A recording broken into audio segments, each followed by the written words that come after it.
8/1993 ઊંઝામાં વાલ્મીકી રામાયણ ઉપર સ્વામી સચ્ચિદાનંદ પરમહંસ ભક્તિ નિકેતન આશ્રમ પેટલાદ દંતાલીવાળાનું પ્રવચન, કેસેટ નંબર 10।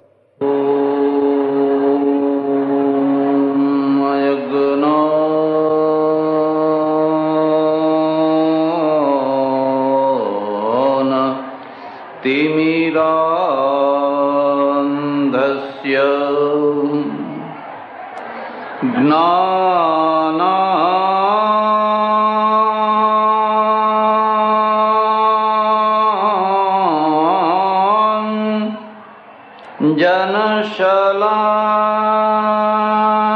जनशलाकया चक्षुरुन्मीलितं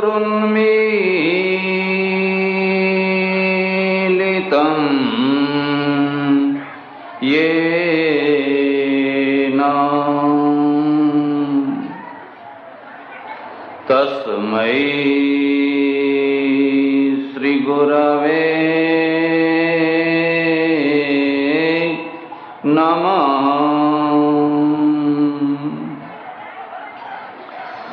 मूकं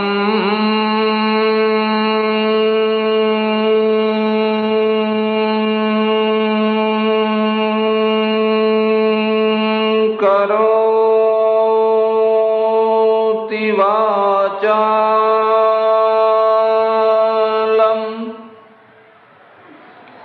पंगुं लंघयते गिरिं यत्कृपातमहं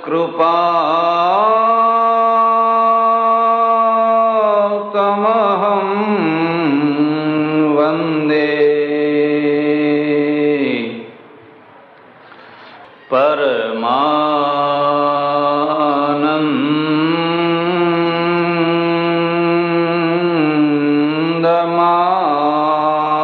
परमानन्दमाधवम्।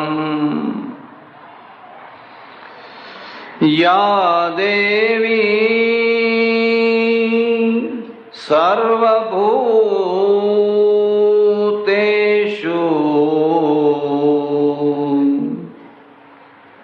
शक्तिरूपेण संस्थिता, नमस्तस्यै नमस्तस्यै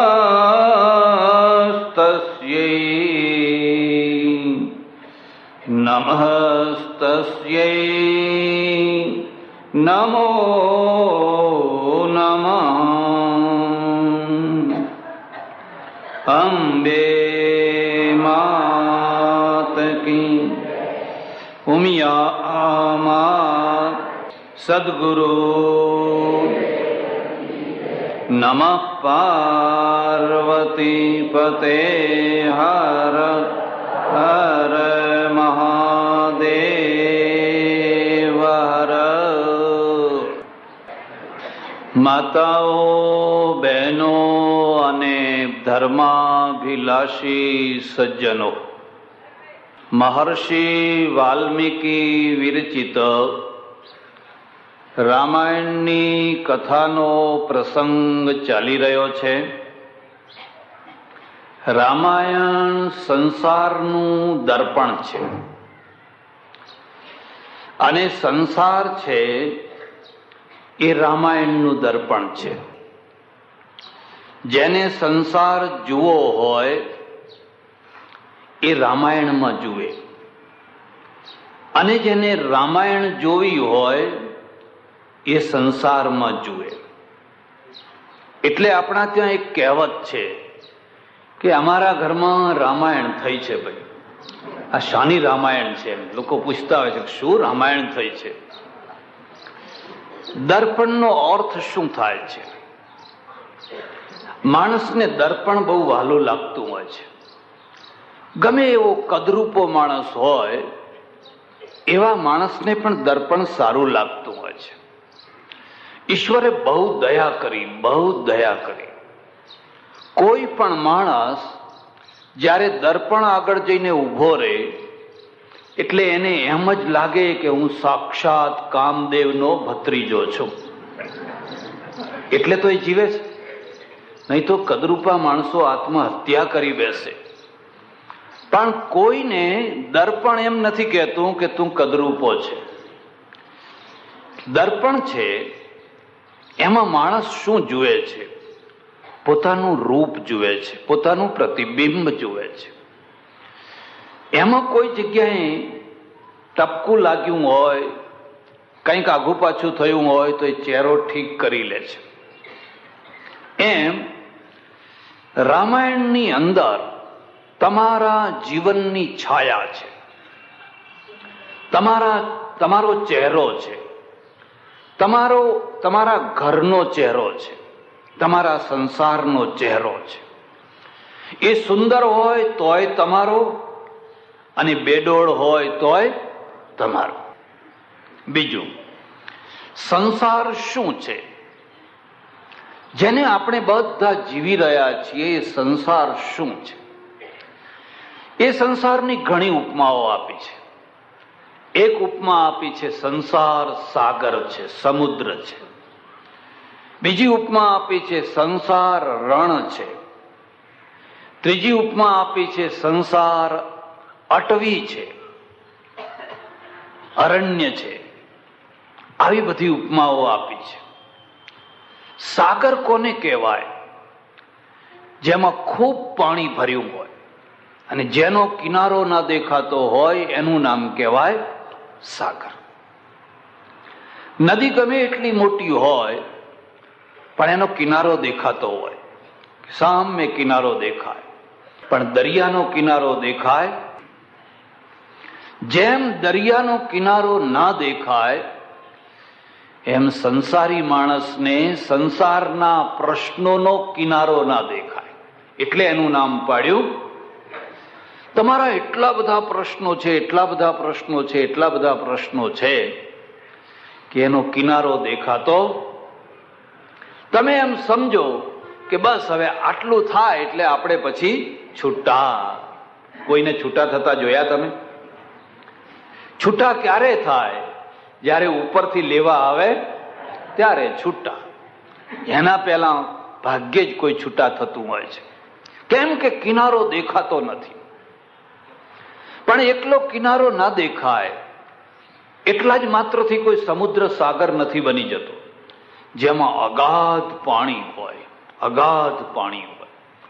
તળાવનો તાગ લેવાય, નદીનો તાગ લેવાય, પણ સમુદ્રનો તાગ લેવો કઈ સરળ કામ? આ સંસાર એટલો ઊંડો છે. તાગનો અર્થ તમે સમજ્યા? યાદ રાખજો, 60 વર્ષ સુધી એક જ ઘરમાં રહીને પણ તમે તમારી પત્નીનો તાગ નહીં લઈ શકો, તમે તમારા પતિનો તાગ નહીં લઈ શકો.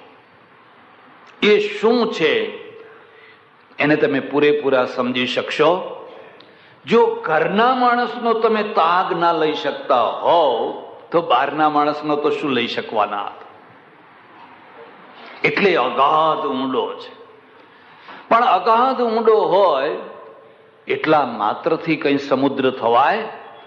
એમાં શું છે? મોટા મોટા મગરો છે, મોટા મોટા ખડકો છે, અને મોટા મોટા ઘૂઘવાટા કરતા મોજા ઉછળે છે, જેને જોઈને આપણી છાતી ફાટી જાય, આપણું કાળજું કંપી જાય. એવા મોટા મોટા મોજા ઘૂઘવાટા કરી રહ્યા છે. કોઈ વાર તમે તમારા કિનારે બેસીને જોજો, બીજાના કિનારે નહીં, તમે જાતે તમારા જીવનના કિનારે બેસીને જોજો. એમાં કેટલા મગરમચ્છ છે. મગરમચ્છ કોને કહેવાય? જે માણસનો પગ પકડી અને જબરજસ્તી જે ગળી જાય એનું નામ કહેવાય મગરમચ્છ. કયા મગરમચ્છ માણસને જબરજસ્તી પકડી લે છે? ઋષિઓએ, શાસ્ત્રોએ કહ્યું કામ, ક્રોધ, લોભ, મોહ, મદ, ઈર્ષ્યા, દ્વેષ, અસૂયા. ઓહો, કેટલો મોટો પરિવાર. જો એના હાથમાં પગ આવી ગયો એના જડબામાં તો ભલભલા ભીમ જેવા બહાદુર માણસને પણ પકડી લઈ જાય છે. એટલે સંસારને સાગર કયો છે. પણ એટલા માત્રથી સમુદ્ર સમુદ્ર નથી બનતો હતો. સમુદ્ર છે શું? જે નખ શીખ ખારો છે. સમુદ્રનું પાણી મીઠું હોય, જે નખ શીખ ખારો છે. કેટલાક માણસોને તમે પૂછજો, 70, 75, 80 વર્ષનું જીવન તમે જીવ્યા, એમાં મીઠાશ કેટલી આવી ને ખારાશ કેટલી આવી? જો મીઠાશ આવી હોત તો છતાં છોકરે, છતી વહુએ, છતી પત્નીએ વૃદ્ધાશ્રમમાં થોડું આવવું પડ્યું હોત? કેટલા માણસો છે જે પોતાના પરિવારમાં રહી નથી શકતા. પતિ નથી થતો, પત્ની પત્ની નથી થતી, બાપ નથી થતો, દીકરો નથી થતો. ચારે તરફ જુઓ તો ખારું ખારું ખારું ઝેર જેવું. આ ખારાશ ક્યાંથી આવે છે? ખારાશ આવે છે ક્યાંથી? ખારાશનું મૂળ છે લાગણીઓ. શબ્દોને લખી લેજો. ખારાશનું મૂળ છે લાગણીઓ છે. લાગણીઓ શું છે અને કેવી રીતે પ્રગટ થાય છે? લાગણીઓના 2 માધ્યમ છે, હર્ષ અને શોક. હર્ષ અને શોક, આ 2 દ્વારા. એના હજાર મુખ છે. ભગવાન કૃષ્ણે જેમ પેલા કાળી નાગને નાથ્યો તો, એને 1000 ફણો હતી, એ બીજો કોઈ કાળી નાગ નતો. મારા તમારા સૌના અંદર બેઠેલો આ કાળી નાગ છે. એને 1000 ફણો છે. આ જે લાગણીઓ છે એના 2 મુખ્ય માધ્યમ છે. એકનું નામ છે રાગ અને બીજાનું નામ છે દ્વેષ. એમાંથી ઉત્પન્ન થાય છે હર્ષ અને શોક. એવું કોઈ જીવન છે કે જેમાં હર્ષનો પ્રસંગ ના આવતો હોય? નાના બાળકને જોજો, એક ચોકલેટ આપો, કૂદવા માંડે છે. કૂદે છે ને? એક ચોકલેટ આપો તો. હવે જરાક મોટું થયું, હવે ચોકલેટ થી એ કૂદવા માંડતો, હવે પૈસા માગે છે. પહેલા પૈસો ને ચોકલેટ બે બાજુમાં મૂકો તો એ પૈસાને નહીં અડે, ચોકલેટ લેશે. કેમ કે પૈસાનું મૂલ્ય એના મગજમાં સ્થિર થયું. હવે ચોકલેટને બાજુ મૂકશે. આ બધા માણસો, ઘરડા માણસો બેઠા છે, એમના આગળ એક ચોકલેટ આપીએ ને 500 રૂપિયાની નોટ આપીએ તો કઈ નોટ લે? કઈ વસ્તુ લે? ચોકલેટ લેતા હશે. હર્ષ અને શોક, આ 2ના પ્રસંગો બચપણથી માંડીને વૃદ્ધાવસ્થા સુધી આવતા હોય છે. હર્ષ અને શોકના જળથી સંસાર બન્યો છે. જેને હર્ષ નથી થતો, જેને શોક નથી થતો, એને સંસાર નથી. કોને હર્ષ નથી થતો, કોને શોક નથી થતો? દિવાલને, આ પિલ્લરને થાય છે. આ હોલની અંદર કોઈ ગમે એટલું સારું કામ કરે કે નરસું કામ કરે કે ગમે તે થાય, એ દિવાલને કશું કઈ થતું?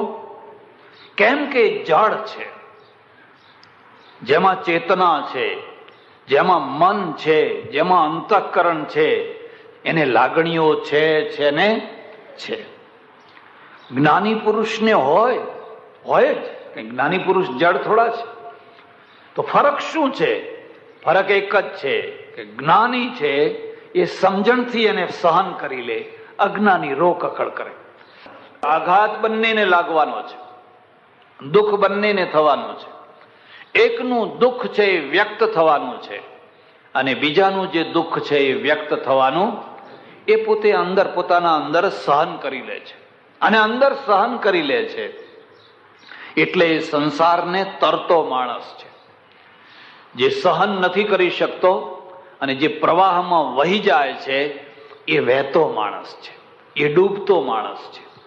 તમારે ત્યાં સારા પ્રસંગો આવે, માઠા પ્રસંગો આવે, તમે એમાં વહી જાઓ છો.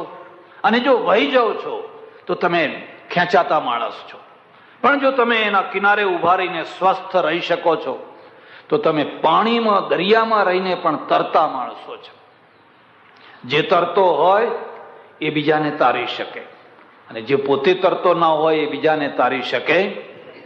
જે પોતે જ ખેંચાતો હોય, ડૂબતો હોય, એ બીજાને બચાવી શકે. ઉલટાનો એની નજીક કોઈ જાય તો એ ડૂબતો માણસ બીજાને પણ, તરતાને પણ ડૂબાડે. રામાયણમાં હર્ષ અને શોકનો એક સાથે પ્રસંગ છે.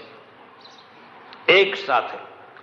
દશરથના આંગણે બહુ મોટો માંડવો છે, બહુ મોટો મંડપ છે, બહુ મોટો ઉત્સવ છે, બહુ મોટો સમયો છે. પોતાનો વાલામાં વાલો દીકરો હોય, આજ્ઞાકારી દીકરો હોય. તુલસીદાસજી લખ્યું છે, વૃદ્ધાવસ્થાની ધન્યતા શું? છોકરાને જોઈને મન ઠરે એનું નામ ધન્યતા. તમે 70, 75, 80 વર્ષે પહોંચ્યા હોવ, તમારી ધન્યતા શું? તમારા છોકરાઓને જોઈને તમારા હૃદયમાં ખૂબ ટાઢક આવે, બસ વાહ ભગવાન વાહ, તો એનું નામ ધન્યતા છે. અને છોકરાને જોઈ અને ગરડા ગડપણમાં મન બળ બળ બળ બળ બળ કરતું હોય, મન બળ્યા કરતું હોય, તો એમ સમજવાનું કે આનું ગડપણ છે એ ગડપણ બગડવાનું છે. જેનું મન બળતું હોય, એ બળતા મનને એમાંથી મુક્ત કરવાનો ઉપાય શું? સમજણ. સમજણ. મારે ત્યાં એક સજ્જન આવ્યા, મને કે તમારા વૃદ્ધાશ્રમમાં રાખશો? મેં કહ્યું રાખશું. પહેલા મહિના માટે રાખશું, કારણ કે મહિનામાં તમને જરા જોઈએ કે કેવા પરાક્રમ કરો છો. પછી છેવટનો નિર્ણય પછી કરશું. પણ મને પૂછ્યું, તું કેમ આવ્યો? શું થયું? છોકરો નથી કે છે? ઓફિસર છે, મામલતદાર છે, સુખી છે, એની વહુ છે, બધું છે. પણ મને બહુ લાગી આવ્યું. શું લાગી આવ્યું? બેસતા વર્ષનો દિવસ, હું મેળા ઉપર રહું, છોકરો નીચે રહે, મોટું ઘર. આખો દિવસ હું ખુરશી નાખીને બેઠો કે હમણાં મારો છોકરો આવશે અને મને પગે લાગશે અને હું 2 હાથ એના માથા ઉપર મૂકીને આશીર્વાદ, બેટા તારું આખું વર્ષ સુખી નીકળે. પણ સાંજ સુધી એ છોકરો આવ્યો, બારીએથી હું ટગર ટગર ટગર ટગર જોયા કરું. એ પેલાના ઘેર ગયો, પેલાના ઘેર ગયો, પેલાના ઘેર ગયો, પેલાના ઘેર ગયો. એની વહુ ગઈ, એના ઘેર જે આવ્યા બધાને નાસ્તા કરાવ્યા, ચા પાણી કરાવ્યા. નીચે જે હસવાનો અવાજ આવે એ મને સંભળાય, પણ સાંજ સુધી કોઈ મને મળવા આવ્યું. પછી મેં સાંજે એને કહ્યું કે બેટા, હું આખો દિવસ તારી રાહ જોઈને બેઠો હતો, પણ તું મને મળવા ના આવ્યો. એટલે છોકરાએ બહુ સીધો જવાબ આપી દીધો, ભાઈ ઘરના માણસને તો મળવાનું હોતું હશે, તો બહારના માણસને મળવાનું હોય. આપણે તો ઘરના કહેવાય, ઘરના માણસને કઈ મળવાનું હોય. અને મને એવો આઘાત લાગ્યો, એવું દુઃખ થયું કે આ ઘરમાં રોટલો છે, અનાજ છે, લાઈટ છે, પંખો છે, ખાટલો છે, બધું છે, પણ આ ઘરમાં મારા પ્રત્યે લાગણી નથી. અને જે ઘરમાં મારા પ્રત્યે લાગણી ન હોય એવા ઘરમાં રહેવું એના કરતા જ્યાં મળતા પડતા હોય એ સ્મશાનમાં જઈને અઘોરી બાવા થવું સારું. પણ આ ઘરમાં નહીં રહી શકાય. એક બીજી વાત યાદ રાખજો, નજીકના માણસોની બહુ મોટી અસર થતી હોય છે, દૂરના માણસોની અસર થતી હોતી, પણ નજીકના માણસો છે ને એની બહુ મોટી અસર થતી હોય છે. અને એ અસરના કારણે માણસ અંદર ને અંદર બળ્યા કરતો હોય છે. એટલે હું અહીં આવ્યો છું. તમને હું કહું છું મારો છોકરો મને લેવા આવશે, પણ એ લેવા મારી લાગણીના કારણે નહીં આવે, સંસારના ફિટકારના કારણે આવશે. સંસારના માણસો કહે છે કે અલ્યા આટલો મોટો પગારદાર થયો, આવો સાહેબ થયો, તને ભણાવ્યો, ગણાવ્યો, પરણાવ્યો, હવે ડોસાને કાઢી મૂક્યા ઘરમાંથી, એટલે આવશે. અને એટલે ગમે એવું બોલે, મને ઘેર જવાની તમે આજ્ઞા ના કરશો, મને ઘરે જવાની તમે વાત કરશો, કારણ કે હું જાણું છું હાથીના દાંત ચાવવાના જુદા અને બતાવવાના. એમ મારા છોકરા, મારા વહુઓ, એમના હાથીના દાંત છે, 2 દાંત છે. એટલે તમારા આગળ તો એટલું મીઠું મીઠું બોલશે, રડશે, બાપા ઘેર ચાલો. ઘેરે બાપા ઘેર તો હતા જ ને. ક્યાં ઘેર નતા તો ક્યાં હતા? માણસને શાની ભૂખ છે? લાગણીની ભૂખ છે. કોણ દુખી છે? જેને લાગણી નથી મળતી. યાદ રાખજો, ઘર શાથી ભરાતું હોય છે? છોકરાથી. જોજો તમે, 2 માણસ હોય, એ ઘર ભરેલું લાગે ખરું? આલીશાન ઘર હોય, બધું રચીલું હોય, બધું હોય, પણ અંદર છોકરા ના દોડતા હોય તો એ ઘર ભરેલું લાગે? તિજોરી શાથી ભરાય છે? પૈસાથી. ખરું કે નહીં? પૈસાથી. તિજોરી આલીશાન હોય ને અંદર કાવડીઓ ના હોય. ચાવી ઉઘાડો ને બંધ કરો, ચાવી ઉઘાડો ને અંદર પૈસો ના હોય. નદી શાથી ભરાતી હોય છે? જળથી. બહુ મોટી નદી હોય, બહુ મોટું સરોવર હોય ને બિલકુલ ખાલી પડ્યું હોય, સારું લાગે ખરું? પેટ સાથી ભરાતું હોય છે? અનાજથી. પેટ અનાજથી ભરાતું હોય છે. મસ્તિષ્ક સાથી ભરાતું હોય છે? જ્ઞાનથી. જ્ઞાનથી. પુસ્તકો વાંચો, કેસેટો સાંભળો, કથામાં જાઓ, પ્રવચનમાં જાઓ, તમારું મસ્તિષ્ક જ્ઞાનથી ભરાવા લાગશે. પણ હૃદય શાથી ભરાતું હોય છે? અનાજથી? પૈસાથી? અનાજના ઢગલા કરી દો, હૃદય જ લાગણીથી ભરાતું હોય છે. અને જેનું હૃદય ભરેલું છે ને, એનું બધું ભરેલું છે. વગર તિજોરી એ તિજોરી છે કે નહીં? હું કાશીમાં રહું, એક એવા આશ્રમમાં રહું કે જ્યાં પાણીની સગવડ, કઈ બીજી જમવા કરવાની સગવડ, એવી સગવડ. એટલે અમે અમારી જાતે જ બધું કરી લઈએ. મારો રૂમ છેવાડો રૂમ, બહુ જૂનો જીર્ણ શીર્ણ આશ્રમ, કોઈ લાઇટનું ઠેકાણું નહીં, કશું નહીં એવું. મારો રૂમ છેવાડો, નાની સરખી બારી, અને બારીના નીચે એક ભિખારીએ જેવું તેવું ઝોંપડું બાંધેલું. ભિખારી કેવો ખબર છે? બોબડો ને બેરો. અને એની પત્ની છે ને એ ટૂંટી, હાથે પગે આમ ત્રાસી આ 2. સવાર થાય ને બંને ભીખ માગવા જાય. વિશ્વનાથની ગલીમાં જઈ અને પેલો ભિખારી છે એ યાત્રીઓને દર્શન કરાવે ને પછી જે 2 પૈસા મળે એ લાવે, અને પેલી ભિખારણ કોઈ જગ્યાએ બેસે. પછી સાંજ પડે એટલે આવે અને જે કંઈ મળ્યું હોય એમાંથી ખીચડી કે શાક કે રોટલા કે જે કંઈ હોય એ બનાવે. રોજની વાત પૂરી. કોઈ તિજોરી નહીં, કોઈ બેંકની ચોપડી નહીં, કોઈ ખાતા નહીં, કોઈ ઇન્કમ ટેક્સ વાળાનો ફફડાટ નહીં, દરોડો પાડશે, કોઈ તાળું નહીં, એ કોઈ અહીં પૈસા હંતાડો, છોકરો ના જોઈ જાય, કશું જ નહીં. એ ઝોપડું સાંજે સવારે અટકાવીને જાય, સાંજે તાજું જે હોય લઈ આવે, એ આજુબાજુથી થોડાક લાકડા લાવે, એ કરે. હું કોઈ વાર વાંચતો હું પુસ્તક વગેરે પેલી બારી ઉપર બેસીને, મારી નજર આમ જાય. જ્યારે એ બંને જમવા બેસે, શું કઈ વહાલ કરે, એકબીજાને એટલા પ્રેમથી, આગ્રહથી, એટલા ભાવથી ખવડાવે. એટલે મને એમ લાગે કે આ ઇન્દ્ર ને ઇન્દ્રાણી આના આગળ જખ મારે છે. અને મોટા ભાગે તો આરસપાણમાં જે ઇન્દ્ર ને ઇન્દ્રાણી રહેતા હોય ને, એ તો રોબોટ જેવા જ હોય, લાગણી બાગણી ના હોય. રોબોટ જાણે ઘરમાં પેલા ચાવી દીધેલા માણસો ફરતા હોય ને, એવી રીતે એક માણસ અહીં આવે એટલે પેલું નીકળી જાય, પેલું આવે એટલે પેલું. એક શેઠાણીએ મને કહેલું, બહુ મોટા પૈસાદારની શેઠાણી, મને કે 12 વર્ષ થયા, શેઠે કોઈ દિવસ જોયું નથી કે મારા મોઢામાં કેટલા દાંત છે. એનો કેટલો ગંભીર અર્થ થઈ શકે? બોલે જ નહીં, બે ચૂપ. જમવા આવે છે, પેલી ભાણું મૂકીને આમ ખસી જાય એટલે એ જમી લે. ઉપર ઉભી રહે ના જમે. કેટલીક ભેંસો એવી હોય, એને ખાણ મૂકી અને ખસી જવું પડે. જે ઉપર ઉભા રહો તો વટકે. પછી એ રોજ જમી જાય, દુકાને જાય, ભલે કોઈને ખબર ના પડે, પણ નજીકના રહેનારા માણસોને ખ્યાલ આવી જાય શું છે એમને, શું ખૂટે છે. પૈસો નથી ખૂટતો, ત્યારે શું ખૂટે છે? લાગણી ખૂટે છે.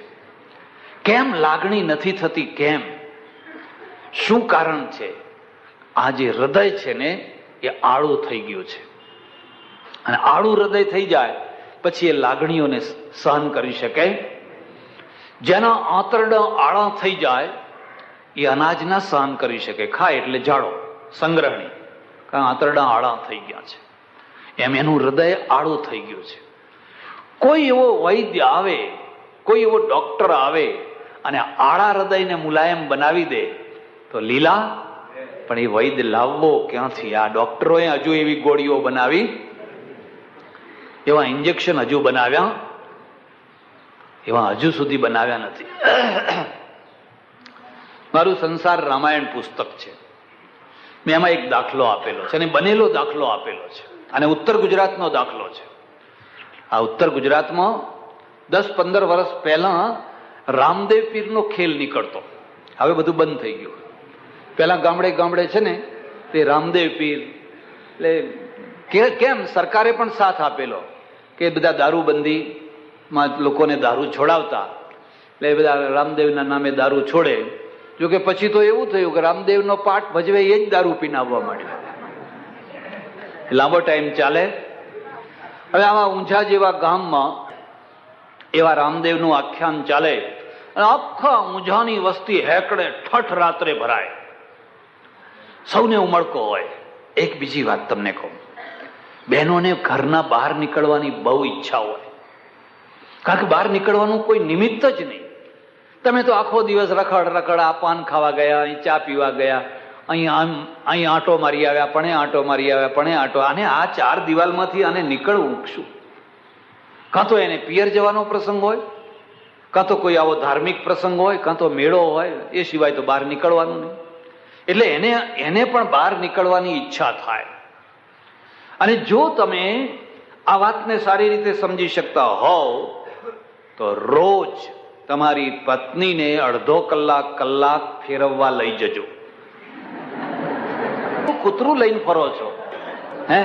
પાળેલું કૂતરું છે, એ પાળેલા કૂતરાને આમ દોરી બાંધી અને અડધો કલાક ફરવા નીકળે. અને કૂતરાની પણ એક ખાસિયત છે, કૂતરું છે એ રોટલાનું વફાદાર કે વાલનું વફાદાર? તમારે જોવું હોય તો જોજો. અમારે આશ્રમમાં ઘણા કૂતરા આવે, રોટલા ખાઈ જાય, પણ જાય ક્યાં? જ્યાં એનો માલિક રહેતો હોય. રોટલા અહીં અમારા નક્ષત્રમાં ખાઈ જાય. એ રોટલાનું વફાદાર નથી, વાલનું વફાદાર છે. જે એના ઉપર હાથ ફેરવતું હશે, જે એને પુચકારતું હશે, ખેતરે જાય તેના પાછળ, ખાટલે સુઈ જાય તેના ખાટલા નીચે આવીને સુઈ જાય, ઉઠાડો તો ફરી પાછું આવીને સુઈ જાય. જો કૂતરામાં પણ વાલની વફાદારી હોય અને રોટલાની વફાદારી ન હોય તો હવે સમજી લો, તમે ઘરમાં દૂધ, ઘી, મલાઈ, માખણ બધું ઢગલો કરી દીધું હોય, પણ વાલ ન હોય તો તમારું ઘર બરબાદ થઈ જશે. પશ્ચિમની પ્રજા પાસેથી આ શીખવા જેવી વસ્તુ છે. એ જ્યાં જાય ત્યાં બે ભેગા ને ભેગા, જ્યાં જાય જ્યારે જુઓ ત્યારે બે ભેગા ને ભેગા. નોકરી કરવા જાય તો જુદા, બાકી બંનેનો કાર્યક્રમ ભેગો ને ભેગો. આપણા ત્યાં શું, બેસને હવે તને શું ખબર પડે, બેસને હવે તને શું ખબર પડે. હવે તને કશી ખબર ના પડે એટલે હવે એનું પરિણામ તો તમારે જ ભોગવવાનું છે. અને જો બંને સાથે ફરતા હોય તો એમાં એકબીજાનું રક્ષણ થાય. એકલો પુરુષ લપસી શકે અને એકલી સ્ત્રી પણ લપસી શકે, પણ બે સાથે હોય તો બંને એકબીજાનું રક્ષણ કરે, બધી રીતે રક્ષણ કરે. એટલે આ વાતને તમે સમજજો. કોઈ વાર તો જરૂર નીકળજો ફરવા માટે, તો શું થશે કે તમારું સામીપ્ય વધશે, અને એ સામીપ્ય છે એ તમારા હૃદયને ભરશે, અને હૃદય ભરાશે તો તૃપ્તિના ઓડકાર આવશે, તમને બહુ આનંદ અને શાંતિ મળશે. એટલા માટે રામ ને સીતા બંને સાથે ને સાથે ફરે છે. વનમાં તો વનમાંય સાથે, જ્યાં જાઓ ત્યાં સાથે ને સાથે. એટલે દશરથના ત્યાં એક સાથે બે પ્રસંગો ઉપસ્થિત થઈ ગયા, હર્ષના અને શોકના. હર્ષનો પ્રસંગ એટલા માટે કે માણસ છે એમાં જે ડાયો માણસ હોય એની એક નિશાની છે. એમ સમજે કે હવે હું લાંબો ટાઈમ હવે રહેવાનો, અને રહું તો પણ જતા પહેલા આ વહીવટ તો જોઉં, આ છોકરાઓ કેવી પેઢી ચલાવે છે જરા જોઉં તો ખરો. એટલે જતા પહેલા પોતાનો ભાર એક છોકરાને, પોતાના છોકરાઓને આપે અને જુએ. મહારાજા ગોંડલ હતા, ભગવતસિંહ નામ સાંભળ્યું છે, બહુ આદર્શ રાજવી. એના 3 કે 4 છોકરાઓ, એ ચારે 4 છોકરાઓને જુદા જુદા વિભાગમાં ડેપ્યુટી બનાવી દીધેલા. એક પોલીસનો ડેપ્યુટી, એક રેલવેનો ડેપ્યુટી, એક રેવન્યુનો ડેપ્યુટી, એક દીવાનનો, દીવાન નહીં, જે ઓફિસર હોય એના હાથ નીચે. અને ઇંગ્લેન્ડમાં પણ એ રિવાજ છે, તમને ખબર નહીં હોય, ઇંગ્લેન્ડની રાણીના દીકરાઓ મિલિટરીમાં કામ કરતા હોય. મિલિટરીમાં એમની રાણીનો દીકરો છે એટલે લશ્કરમાં ના જાય, અને મિલિટરીમાં કામ કરતા હોય એટલે શું, પેલો જે એનો ઉપરી સાહેબ હોય રીતસર એને સેલ્યુટ કરે, એની ડિસિપ્લિનમાં રહે, પેલો એનો દંડ કરી શકે. આપણા ત્યાં કોઈ રાણીનો દીકરો, અરે રાણીની વાત જવા દે, ગોલાનો દીકરો એ ના કામ કરે. પેલા પત્તામાં ગુલામ આવે ને, બાદશાહ, એકો બાદશાહ, રાણીને તો ગુલામનો છોકરો એ તો સર્ટિફિકેટ લઈ આવે. આ તો માદો છે એમ કે એને એના કોઈ નિયમ લાગુ પડે. અંગ્રેજ પ્રજા કેમ ઊંચી આવી, જો તમને ખબર હોય તો ફોકલેન્ડનું જે યુદ્ધ થયું, એ ફોકલેન્ડના યુદ્ધમાં ક્યાં ફોકલેન્ડ ને ક્યાં ઇંગ્લેન્ડ, બેયના વચ્ચે 10,000 માઇલનું અંતર, અને એક નાનો સરખો ટાપુ. પણ નાકની વાત છે, બ્રિટનથી જયારે નેવી નીકળી, આખું લશ્કર નીકળ્યું, એનું સૌથી પહેલું જે જહાજ હતું, એ જહાજ ઉપર રાણીનો દીકરો ઉભો હતો ફ્લેગ લઈને. આપણી રાણીનો દીકરો જતો હશે મરવા? ત્યાં તો અર્જેન્ટિનાએ એવા બોમ્બ વર્ષા કરીને કેટલા ડૂબાડી દીધેલા, મરવા જાય, રજા ઉપર ઉતરી જાય. અને ડોક્ટરો, ઓહો, આપણા ત્યાંના ડોક્ટરો એટલા સારા માણસો, તમારે જેવા જોઈએ એવા સર્ટિફિકેટ કાઢી આપે, જે પ્રકારના જેવા જોઈએ એવા. કેટલાક તો એટલા સારા કે તમે જીવતા હો ને જો તમારો વીમો પાકતો હોય તો તમને મર્યાનું સર્ટિફિકેટ કાઢી આપે. હમણાં કુવૈતમાં લડાઈ થઈ ને, 2 વર્ષ થયા હશે, અને મારે ત્યાં કેસેટ આવી એ લડાઈની, મને જોવાનો રસ. પછી અમેરિકાથી એક કપલ આવ્યો, મેં એને બધું પૂછ્યું, એને મને વાત કરી કે આ મારા છોકરાની જે ટીચર હતી ને, 28 વર્ષની સ્ત્રી, એના 9 મહિનાના છોકરાને મૂકીને લડાઈમાં ગઈ હતી. શિક્ષિકા હતી, એના ભાઈ ફરજિયાત નહીં, એ 9 મહિનાનું છોકરું હતું, એ એને મૂક્યું, એની વ્યવસ્થા કરીને એ લડાઈમાં ગઈ. મેં શું વાત કરો છો? હા, તો શું લડાઈમાં કામ શું કર્યું? એને લડાઈમાં કામ કર્યું કે જે ઈરાકી લોકો પકડાયેલા સૈનિકો, એના ઉપર મશીન ગન લઈને ઉભી રહી. જો કોઈ ઊંચા નીચો થાય, બળબડ બળબડ બળબડ બળબડ. વાઘણોના છોકરા વાઘણ હોય. મેં તો સાંભળ્યું કે ઊંઝામાં એકવાર થોડીક કંઈક ફાટફૂટ થઈ લીધે જે સ્કૂટર દોડ્યા ને જે દોડ્યા, કઈ સ્કૂટર દોડ્યા, કઈ સ્કૂટર દોડ્યા, એની કઈ સ્પીડ, કઈ સ્પીડ, ક્યારે ઘરમાં પેસી જઈએ, ક્યારે ઘરમાં પેસી જઈએ. શું ખૂટે છે તમારામાં? ઇતિહાસનું નિર્માણ કરવું હોય તો ઘર તરફ સ્કૂટર નહીં દોડાવવાનું, જ્યાં આપત્તિ છે ત્યાં દોડાવવાનું. અને તો તમારે ફરી કોઈ દિવસ આપત્તિ આવે, દોડતા માણસને કૂતરા કઈડે, કઈડે કે ના કઈડે? એના કપડાં ફાડે ને કૂતરાય કઈડે, એટલે તમને કૂતરા કઈડે છે, કારણ કે તમે દોડો છો એટલા માટે.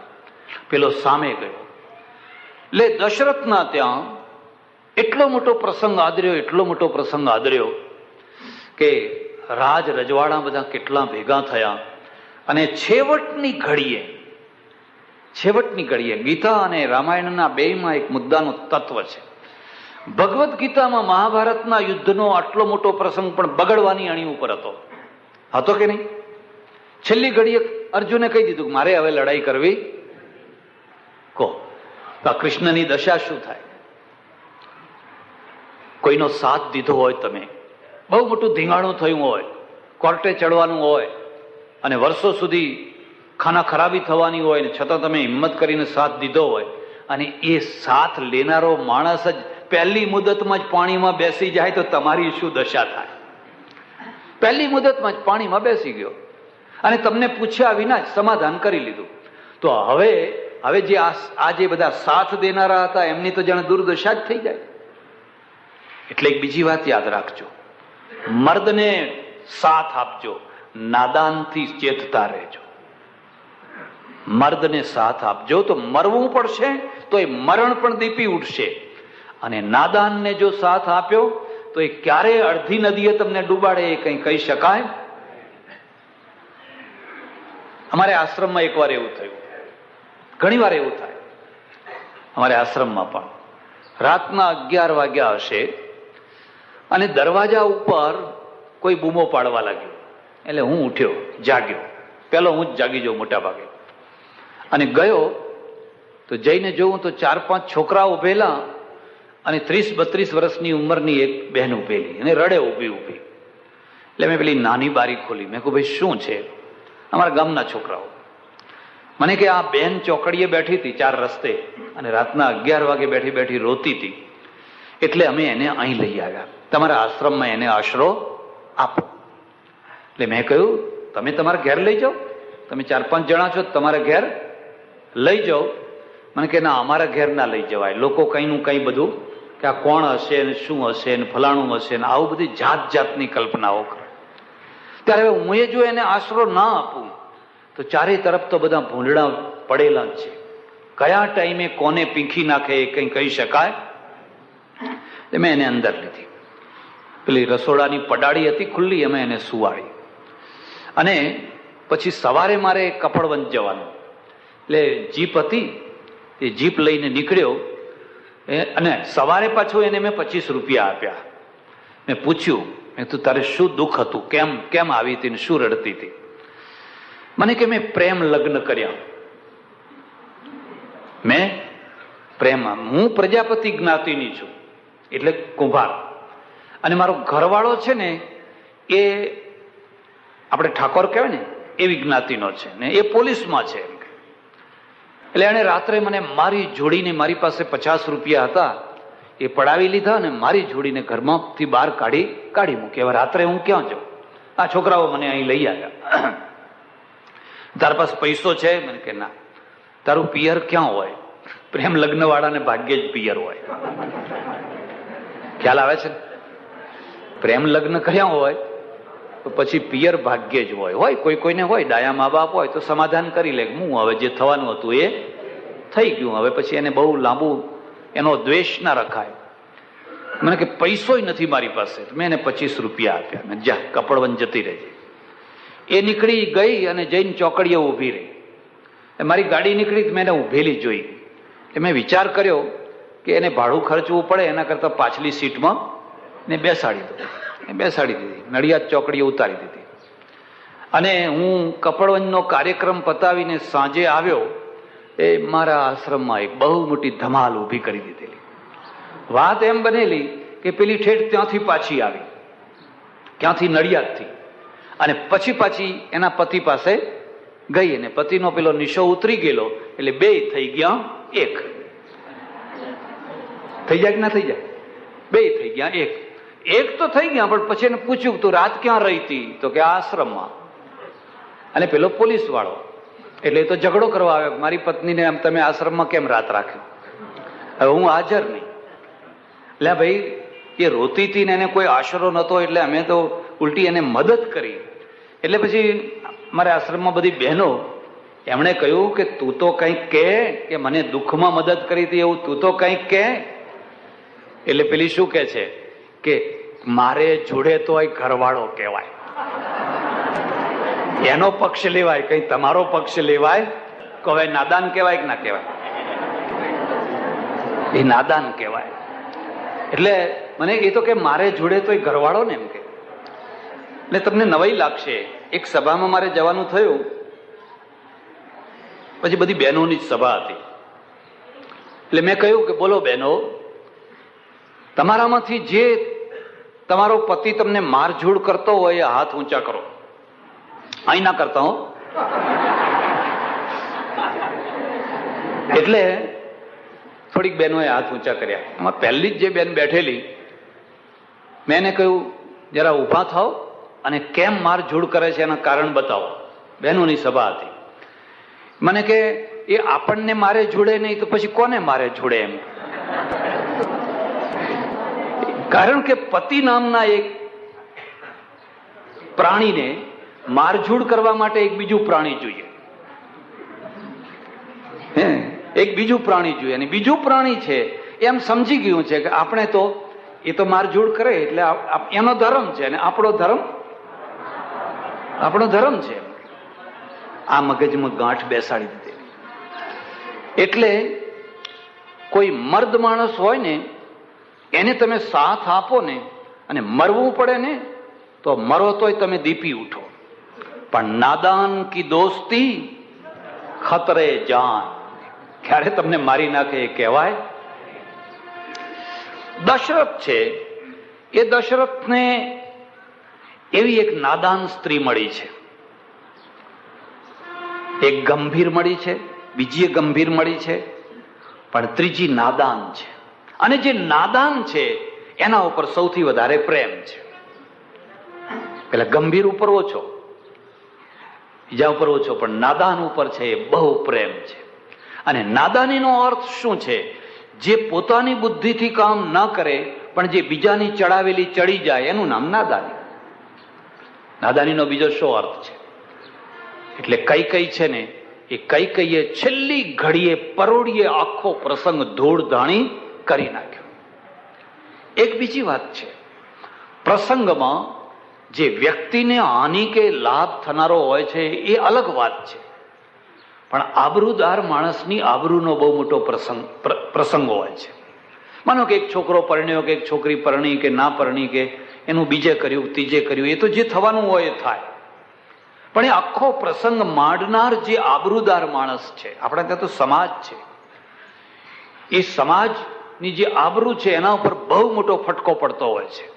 એટલે પેલા છોકરા છોકરીને જે થવું હોય થાય, પણ ઘરડા માણસો જે આબરૂદાર માણસો હોય એને તો જાણે મરવાનું થાય એવું થાય. એટલે હર્ષ અને શોક. શોક શાનો આવ્યો? પ્રસંગ બગડ્યો, એક વાત. ધારેલું ન થયું, બીજી વાત. અને સૌથી વધારે દુઃખ એ છે કે રામને વનમાં જવાનું થયું 14 વર્ષ. ઘરડે ઘર પણ તમારો વાલામાં વાલો દીકરો હોય અને એને કોઈ 14 વર્ષ સુધી એનું મોઢું જોવા ના મળે એવી રીતે કોઈ બહાર કાઢી મૂકે કે એને જન્મ ટીપ થઈ જાય. અત્યારે તો જન્મ ટીપમાં કોઈ વાર મળી શકાય, પેલો પેરોલ ઉપર છૂટી શકે એ બધું, પણ આ તો 14 વર્ષ સુધી એના સમાચારે ન મળે કે એનું શું થયું કે શું ન થયું. તો એ ઘરડા માણસને કેટલી વેદના થાય, કેટલી પીડા થાય. કૌશલ્યાને શોક છે, સુમિત્રાને શોક છે, દશરથને શોક છે. હરખ કોને છે? કૈકેયીને, મંથરાને. બેયને હરખ છે ને. મંથરાએ તો એટલી સરસ મજાની સાડીઓ પહેરી છે ને, કઈ અહીં ઘૂઘરી બાંધી છે ને, અહીં ફલાણું બાંધ્યું છે ને, અહીં ફલાણું બાંધ્યું છે. એક બીજી વાત હું તમને કહું છું, તમે જે મહોલ્લામાં રહેતા હો, તમારા પડોશીના ત્યાં શોક હોય, કોઈ મરી ગયું, કોઈ પાણીમાં ડૂબી ગયું, કોઈને વીજળીનો કરંટ લાગ્યો, કોઈનું હાર્ટ એટેક થયું અને મરી ગયું માણસ, અને એના કારણે આખું ઘર શોકમાં પીડાતું હોય, અને તમારા આંગણે લગ્ન હોય, એવું બને ને? તમારા આંગણે લગ્ન હોય તો બેન્ડ વાજા ના વગાડશો, તો બેન્ડ વાજા વગાડશો, એની મર્યાદા રાખજો. તો ઘણા માણસો એવા ઓછકલા હોય, એવા છીછરા હોય, એવા હલકા હોય કે એ મરી ગયો એમાં અમારે શું, કે અમારા છોકરાના કોડ થોડા અધૂરા રાખવાના છે. એ બેન્ડ વાજા વગાડે અને પેલી નર્તકીઓ લાવીને નચાવે. આજકાલ તો બધા ઘણા કુરિવાજ નીકળ્યા છે. એક ઘોડો નચાવવાનું નીકળ્યું છે, એક મોરલો નચાવવાનો નીકળ્યો છે, એક ઘોડો નીકળ્યો છે. પૈસા થાય એટલે બધું નીકળે. કદી પણ પડોશી દુશ્મન હોય, પણ એના આંગણે જો શોકનો પ્રસંગ હોય અને તમારા આંગણે જો હર્ષનો પ્રસંગ હોય તો તમારે પણ એ હર્ષને મર્યાદામાં રાખવાનું, જેથી એના ઘા ઉપર લૂણ ભભરાવાનું હોય. એટલે આ વખતે શણગાર સજવાનો આ સમય નથી, પણ મંથરાએ તો શણગાર સજ્યો, રહેવાય નહીં. અધૂરા માણસો, ઓછકલા માણસો મર્યાદામાં રહી શકતા હોતા એ નથી રહી શકતા હોતા. અને આ બાજુ જુઓ તો દશરથ છે એ રામ રામ રામ રામ કરી રહ્યા છે. કેટલાક માણસોનું બાલ્યકાળ બગડતો હોય છે, કેટલાક લોકોની જુવાની બગડતી હોય છે, કેટલાક લોકોનું ઘડપણ બગડતું હોય છે, અને કેટલાક લોકોનું મરણ બગડતું હોય છે. ઘણા છોકરા એવા હોય એનું બાલ્યકાળ બગડી જાય, બિચારા 8 વર્ષના 10 વર્ષના હોય ત્યારથી હોટલના કપ ધોતા હોય કે ના ધોતા હોય. ઘણી વાર દેવ જેવા છોકરા હોય પણ મા વિધવા હોય, આવકનું કોઈ સાધન ન હોય, પછી એને હોટલમાં મૂકે, 8 રૂપિયા 10 રૂપિયા સાંજે આપે, 4 રૂપિયા 5 રૂપિયા આપે, અને આખો દિવસ 2 કપ બાદશાહી ફલાણી એવી બધી દોડ કરતું હોય, રકાબીઓ ધોતું હોય, રહ્યું છે મજૂરી, કડિયા કામ કરી રહ્યું છે, જાત જાતના કામમાં લાગેલું છે, એનું બાળપણ બગડી ગયું. કેટલાક લોકોની યુવાની બગડતી હોય છે. યુવાની કેવી રીતે બગડતી હોય છે? 2-3 રીતે બગડતી હોય છે.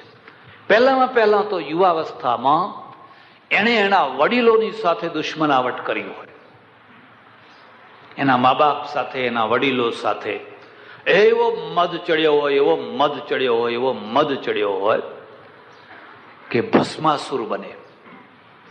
ભસ્માસુરનો અર્થ જાણો છો?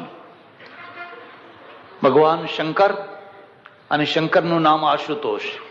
બહુ જલ્દી પ્રસન્ન થઈ જાય. ઘણા માણસો એવા હોય, કોઈ ભગત ભિખારું આવે ને તરત જ આપી દે, જે હોય એવું આપી દે. એટલે પેલી ઘરવાળી બૂમો પાડતી હોય, આ ઘર લૂંટાવી દેશો, આપી દો, બધું આપી દો. એટલે એને એ પેલી બ્રેક રાખે. તો કેટલીક વાર ઉલટું હોય, પેલી ઉદાર હોય તો આ ભાઈ રાક્ષસે આવીને બહુ તપ કર્યું. એટલે શિવ પ્રસન્ન થયા. બોલ બેટા, તારે શું જોઈએ છે? એટલે રાક્ષસે કહ્યું, એવું વરદાન આપો કે જેના માથા ઉપર હાથ મૂકો એ બળીને ખાખ થઈ જાય. આસુરી વૃત્તિ એવું મગાય ને કે જેના માથા ઉપર હાથ મૂકું એ સુખી થઈ જાય, એવું મગાય કે ના મગાય? બે માગી શકાય. હાથ મૂકો એ સુખી થઈ જાય, એટલે તો લોકો હાથ મુકાવતા હોય છે. મહારાજ આ છોકરાના માથા ઉપર હાથ મૂકજો, એવું કહે છે ને કે મારું છોકરું સુખી થાય. આને તો એવું માગ્યું. અને આવા ઘણા હોય છે જેના માથા ઉપર હાથ મૂકે એનું બાળીને ખાક. એટલે મહાદેવે કઈ બહુ ખ્યાલ કર્યો નહીં, બહુ વિચાર કર્યો નહીં, અને ઉતાવળમાં વરદાન આપી દીધું, જા તથાસ્તુ. એટલે રાક્ષસને વિચાર થયો કે આનું વરદાન સાચું છે કે ખોટું છે, લાઈને એના ઉપર જ કસોટી કરું, એમના ઉપર જ કસોટી કરવા દે ને. એટલે એને ફટ દઈને મહાદેવ ઉપર આમ હાથ લાંબો કરવા આમ કર્યું, અને મહાદેવ ભાગ્યા કે હવે ભાગો, આ તો મારા ઉપર જ. તમે અર્થ સમજો છો? તમે ઊંઝામાં રહેતા હો, મહેસાણા રહેતા હો, પાટણ રહેતા હો, અમદાવાદ રહેતા હો, મુંબઈ રહેતા હો, અને તમારા ગામનો એક છોકરો, એને બોલાવો, ભાડું આપીને બોલાવો, એને ધંધો શીખવાડો, એને બધી કળા શીખવાડો, બધું શીખવાડો, પછી એને ઉધાર આપો અને દુકાન કરાવી આપો, અને જ્યાં એ બરાબર પગ ઉપર ઉભો થઈ જાય એટલે પહેલો હાથ તમારા માથા ઉપર ભસ્માસુર. એને મકાન લઈ આપો, કોઈ મકાન ના આપતું હોય તો જામીન થઈને મકાન લઈ આપો, અને પહેલો કેસ એ તમારા ઉપર કરે તો એનું નામ શું કહેવાય? ભસ્માસુર. અને તમને પછી પીડા થાય કે અરે રે, આના કરતા આને ના બોલાવ્યો હોત તો. પણ હવે શું થાય, કઈ ઘટનાઓને પાછી ધકેલી શકાતી હોતી. આવા ભસ્માસુર હોય. મહાદેવ ભાગ્યા મુઠ્ઠીઓ વાળીને. એવા તમને કહું છું, કોઈ વાર ભાગજો, આવો ભસ્માસુર મળે ને, જ્યાં પલાયતી સહ. તમે જામીન થો. આવા ઘણા કેસ બનતા હોય. બેંકમાંથી લોન અપાવો, 5 લાખ રૂપિયાની, 10 લાખ રૂપિયાની, 2 લાખ રૂપિયાની. કહેશે આ તો ભરી દેવાનો, પાછો ક્યાં જવાનો હતો? અને પછી એ ભાઈ ભરે નહીં, અને તમારા ઉપર પછી જપ્તી આવે. તમારા ઉપર જપ્તી આવે એટલે તમે કહો ભાઈ તું ભરી દે ને, પછી તો ગલ્લા તલ્લા કરે. ઉલટું ઉપરથી તમારા ઉપર કેસ કરે, બેંક વાળા કરે અને પેલોય કરે. એનું નામ શું કહેવાય? ભસ્માસુર. યાદ રાખજો, સવારનો પહોર હોય અને ઓટલા ઉપર બેઠા બેઠા દાંતણ કરતા હોવ અને આવો કોઈ ભસ્માસુર નીકળે તો એનું મોઢું ના જોશો. એનું મોઢું જોવાથી એ પાપ. યશ્ચ વિશ્વાસઘાતી ન, એ તો વિશ્વાસઘાત કરનાર મહાપાપી છે. અભિપ્રાયા ન સિદ્ધ્યંતિ તેનેદમ વર્તતે જગત. બીજો કોઈ ચાંડાલ નથી. કોઈ ઝાડુ લગાવે તો મહેનતના પૈસા ખાય છે, એ બિચારો કઈ પાપ થોડું કરે છે. એ તો મહેનત કરે છે અને પૈસા લે છે. ખરો ચાંડાલ આ જ છે જે ઉપકાર કરનારને ભસ્માસુર થઈને વિશ્વાસઘાત કરે છે. એ જ ચાંડાલ છે. ભલે ને સફેદ બાગ બાગ બાગ કપડા પહેરીને ફરતો હોય. એટલે દશરથ છે, એ દશરથ નું શું બગડે છે તો કોઈની યુવાની બગડતી હોય છે. કોની યુવાની બગડતી હોય છે? જે માણસો પોતાના સારા, શબ્દને યાદ રાખજો, સારા મા બાપ, સાચા મા બાપ, સારા વડીલો, એમની મર્યાદાને તોડીને છટકીને બહાર નીકળી ગયા હોય અને સ્વચ્છંદી થઈ ગયા હોય એમ. તુલસીદાસજીએ બહુ સુંદર ઉદાહરણ આપ્યું છે. બહુ સુંદર ઉદાહરણ આપ્યું છે કે જો આ વર્ષા ઋતુ છે અને આ વર્ષા ઋતુમાં પેલી ક્યારી છે ને, ખેતરમાં ક્યારો બનાવ્યો હોય ને, ક્યારી બહુ પાણી ભરાઈ ગયું એટલે તૂટી જાય. તૂટી જાય ને પાણી પછી બહાર નીકળી જાય. અને એકલું પાણી બહાર ના નીકળે, ક્યારીને ધોઈ નાખે. એ ક્યારીમાં જે ખાતર હોય, સારી જમીન હોય, બધી ધોઈને નાખે. તો હવે આવી રીતે ફૂટી કિયારી, તો કિયારીની ઉદાહરણ શું આપશું? જીમી સુતંત્ર ભય બિગરહી નારી. કેટલું સરસ ઉદાહરણ છે. જેવી રીતે કોઈ મર્યાદા વિનાની, વાળ વિનાની સ્ત્રી હોય અને સ્વચ્છંદી થઈને આ ક્યારી ફૂટી ગઈ એવી રીતે રખડતી હોય અને એની જેવી દશા થાય એવી આ ક્યારીની દશા થાય. તુલસીએ તો એટલા સરસ ઉદાહરણો આપેલા છે. અરે તમારે જેટલી મર્યાદા વડીલોની રાખશો, વૃદ્ધોની રાખશો, સારા હો, ખોટા હોય તો નહીં પાછા, એવું વચ્ચે એની સ્પષ્ટતા કરું છું, એટલો તમને જીવનમાં આનંદ આવશે, એટલો તમને જીવનમાં રસ પડશે. બીજું, કોની વૃદ્ધાવસ્થા યુવાવસ્થા કોની બગડતી હોય છે? જે લોકો ચડવાની જગ્યાએ ઢાળમાં દોડતા હોય છે. પર્વતો ક્યારે ચડશો? યુવાવસ્થામાં નહીં ચડો તો પછી ક્યારે ચડશો? હવે જયારે શિખરો ચડવાનો સમય છે ત્યારે તમે નીચે ઢાળમાં દોડી રહ્યા છો. અને ઢાળમાં દોડવું એમાં તો કઈ મોટી વાત હતી, એ તો ઢાળ છે. અર્થ તમે સમજ્યા? આ સંસાર બે માર્ગી છે. એક નીચે જનારો ઢાળ છે, લપસણો માર્ગ, ચીકણો માટીનો લપસણો માર્ગ. દોડી રહ્યા છે. હવે યુવાવસ્થામાં તો ઉપર ચડવાનું છે, એવરેસ્ટ ઉપર ચડો, કંઈક ઉપર ચડો, ત્યારે આ નીચે દોડી રહ્યા છે. રોજ ચકના ચૂર થઈ જાય છે, ભાન ભૂલે છે, ન ખાવાનું ખાય છે, ન પીવાનું પીવે છે, ન જવાની જગ્યાએ જાય છે, ન બેસવાની જગ્યાએ બેસે છે. જેનો પડછાયો ના લેવાય એની સાથે ને સાથે ફરે છે.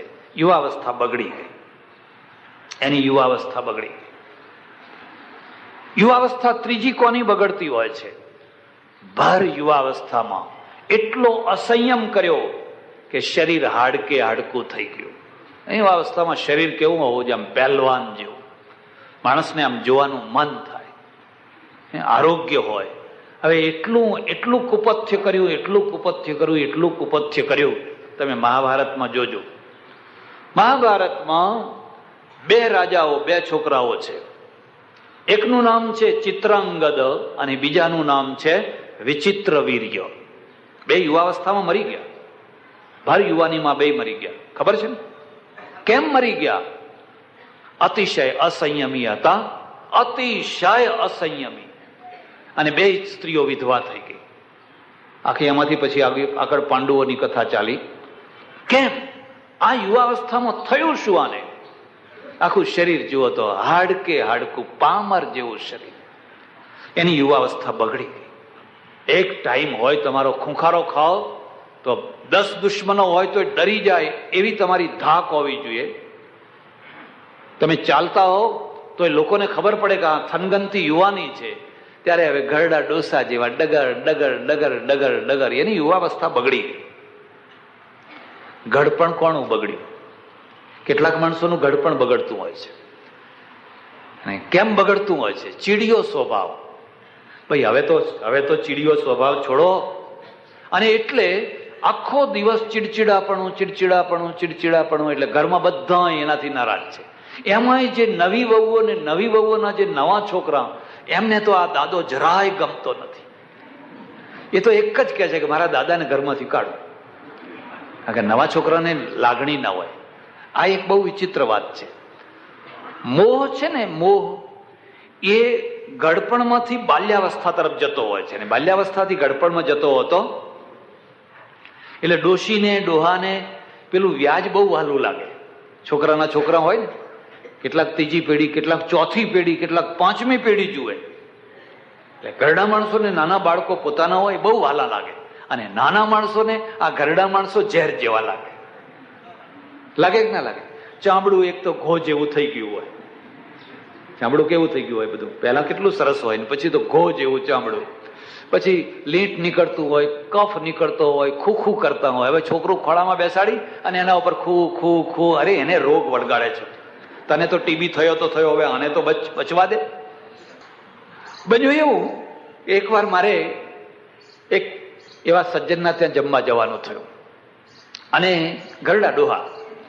પછી બેઠા અમે તો, એ આમ બારણામાંથી આમ બહાર જોયા કરે, આમને આમ જોયા કરે. મેં કહું ભાઈ કોઈ આવવાનું મહેમાન બેમાન હોય તો થોડી વાર પછી બેસીએ. ના. એટલે પેલા બેન પીરસે, બધું પીરસી ગયું. એટલામાં 3-4 છોકરા આમ દોડતા નીકળ્યા. એટલે પેલા ડોહાએ બૂમ પાડી, એ મુનિયા, અહીંયા. એની માં હતી, પકડી લાવી. તે મુનિયું કેવું ધૂળ થઈ ગયેલું એવું મુનિયું આવ્યું અને બેસ અહીં બેસાડ્યું. લે જમી લે. પછી પેલું મુનિયો જમવા માંડ્યો. મને કે બાપજી શું કરું, આ છોકરો મારા વિના ખાતો જ નથી. એમ મેં કહું ઉલટું બોલો છો. આ ડોહો આ છોકરા વિના ખાતો? એ તો બિચારો રમતો તો, તમે એના વિના ખાતા નથી. હા એમ પછા. હવે પેલો મુનિયો પાછો એવો ને માથે ચડાવેલો. એટલે હવે બન્યું એવું, તે દિવસે દૂધપાક બનાવેલો. ઘરવાળાએ દૂધપાક બનાવેલો, એટલે કે વાટકીમાં દૂધપાક, એકમાં કઢી, બીજું બધું એવું બધું પીરસેલું. એટલે પેલા છોકરાએ કહ્યું, દાદા આ શું? તો કે દૂધપાક. દાદા આ શું પીળું? તો કે કઢી. પછી કે દાદા બે ભેગું કરો. એમ દૂધપાક ને કઢીને ભેગું કરો. એટલે પેલો દાદો કે કેવો મૂર્ખો છે, ભેગું થતું હશે? અને જ્યાં ભેગું થતું છે એમ કહ્યું એટલે તરત જ રીસાયું. મોઢે ચડાવેલું છોકરું છે ને, તરત જ રીસાયું. અને રીસાયું એટલે દાદા હતા ને એ થઈ ગયા ઢીલા. કર્યું બે ભેગું. મેં કહું ખાઓ, હવે ખાઓ. કે મુનિયા વિના મરતા હતા અહીંયા. હવે ખરો બે ભેગું ખાઓ. એટલે હવે ખાવા માંડ્યા. એટલે પેલું મુનિયો શું કહે છે, દાદા નથી ભાવતું, જુદું કરો. હવે કોઈ ભેગું કરવું તો સારું હતું, પણ આ જુદું કેવી રીતે કરવું? એટલે પેલા દાદા જુદું ના થાય. એમ કે મને કે આ શું કરું, આ છોકરું એવું અવળચંડું છે. હવે એ છોકરું અવળચંડું છે કે આ દાદો અવળચંડો છે? આમાંથી જુદું ના થાય. હવે એમ કે 1 વાર 2 વાર ને 3 વાર જ્યાં કહ્યું, અને એ છોકરું એવું રીસાયું ને આરોટવા માંડ્યું ટાઇલ્સ ઉપર ને આમ તેમ પગ કરતા જે થાળીને લાત મારીને તે એમનો કઢીને દૂધપાક ભેગો કરેલો ઉડીને મારામાં પડ્યો. મેં કહું લેતો જા, તું એ લેતો જા. આ એક દાડો જમવા આવ્યો તો આ દશા થઈ જાય. આની રોજ કેવી દશા થતી હશે. પણ બહુ આનંદ આવે એમને. એવું થાય તો આનંદ આવે. કેમ? આખા નિયમ છે. હંમેશા વૃદ્ધાવસ્થાનો પ્રેમ બાલ્યાવસ્થા તરફ દોડે. અને બાળકોને વૃદ્ધો ઉપર કઈ ખાસ પ્રેમ હોય, એમાં યુવાન થાય એટલે તો કશું જ નહીં. પછી તો એક જ થાય, ખટખટ ઘરમાંથી કાઢો ને બધાને. અરે શું વાત કરું, એક વાર કથાના પ્રસંગમાં એક એવો પ્રસંગ આવી ગયો કે આ ફલાણું અનુષ્ઠાન, આવું કરો તો આવું ફળ મળે, આવું કરો તો આવું ફળ મળે, આવું અનુષ્ઠાન કરો તો આવું ફળ મળે, એવો કોઈ પ્રસંગ આવી ગયો. એમાં શત્રુઓનો નાશ કરવાનો એક અનુષ્ઠાનનો પ્રસંગ આવી ગયો કે કોઈ દુશ્મન હોય અને દુશ્મનનો નાશ કરવો હોય તો શેમ એવું છે. એટલે મેં તો સહજ રીતે કહી દીધું. પછી ઉપર એક બેન આવ્યા, મને કે બાપજી પેલું અનુષ્ઠાન મારે કરાવવું છે. એમ કે તમારે જે પૈસા જોતા હોય લેજો, પણ એ કરી આપો. મેં કહ્યું કયું અનુષ્ઠાન? કે તમે નતું કહ્યું દુશ્મનો નો નાશ થાય? તમે કહો હા, કોણ દુશ્મન છે? કે મારી સાસુ. સાહેબ તમારે જે પૈસા જોતા હોય લો, પણ એ અનુષ્ઠાન કરો અને આટલું મારું દુઃખ દૂર કરો. સમજ્યા? એટલે વૃદ્ધાવસ્થા છે એ કોની બગડતી હોય છે? જે આમ સમજી નથી શકતો કે હવે દિવસ આથમવાનો ટાઈમ છે, હવે કઈ આ ઉગવાનો ટાઈમ, હવે કઈ આ બપોરનો ટાઈમ નથી, હવે તો 5 વાગી ગયા, 5:30 વાગ્યા, 6 વાગશે, હવે આથમવાનો ટાઈમ છે. અને આથમતા માણસનો રૂઆબ ચાલે? રૂઆબ ના ચાલે. એટલે હવે આપણે ડાયા થો. આખી જિંદગી ડાયા ના થયા તો કઈ વાંધો નહીં, પણ હવે ડાયા. અને એ વખતે જે પોતાની વૃત્તિઓને, પોતાના સ્વભાવને થોડો પાછો વાળી લે, અને ન વળાતો હોય એમ લાગે કે ભાઈ મારો સ્વભાવ પાછો વાળી શકાતો, તો પછી થોડોક દૂર રહે તો પ્રેમ રહે. એમના ઉપર ને ઉપર નહીં, થોડુંક દૂર રહે. હવે ના દૂર રહે, ના સ્વભાવ સુધારે, અને ઉપર ને ઉપર રહે, એની વૃદ્ધાવસ્થા બગડે. એનો અર્થ શું છે? કે ઘરમાં ટકાનો થઈને રહે, તણખલા જેવો થઈને રહે, તણખલા જેવો થઈને રહે. એનું ઘરમાં પછી માન રહે. મૃત્યુ કોનું બગડે? મૃત્યુ કોનું બને? મૃત્યુ કોનું સુધરે? ભગતસિંહ ફાંસીએ ચડ્યો, મૃત્યુ બગડ્યું કે સુધર્યું? સુધરી ગયું. જો એને માફી માંગ્યું હોત અને અંગ્રેજોએ માફી આપી હોત અને 5-25 વર્ષ વધારે જીવ્યો હોત અને પછી મર્યો હોત તો કોઈ ભગતસિંહને કોઈ યાદ કરો? એ તો અમર થઈ ગયો, એનું મૃત્યુ સુધરી ગયું. ત્યારે મૃત્યુ કોનું બગડે? આપણે સમાચાર સાંભળીએ છીએ કે લઠ્ઠો પી અને 5 માણસો મરી ગયા. હવે લઠ્ઠો પીને મરી જાય એટલે એની કોઈ ખાંભીઓ ઊભી કરે ખરા? એના કોઈ ફોટા વેચે ખરા? મરી ગયા, કૂતરું મર્યું એમ મરી ગયા. આ તો ઠીક છે, સરકાર હારી છે કે દારૂ પીનારને જેલ આપે છે અને લઠ્ઠો પીને મરનારને પાછા ઉપરથી પૈસા આપે છે. એનું મોત બગડ્યું. ચોરી કરવા ગયો રાત્રે ખેતરમાં કોઈના ઘરમાં, અને 5-25 માણસો ભેગા થઈ ગયા અને એવો જુડ્યો કે મરી ગયો. હવે એનું મૃત્યુ સુધર્યું કર્યા કહેવાય?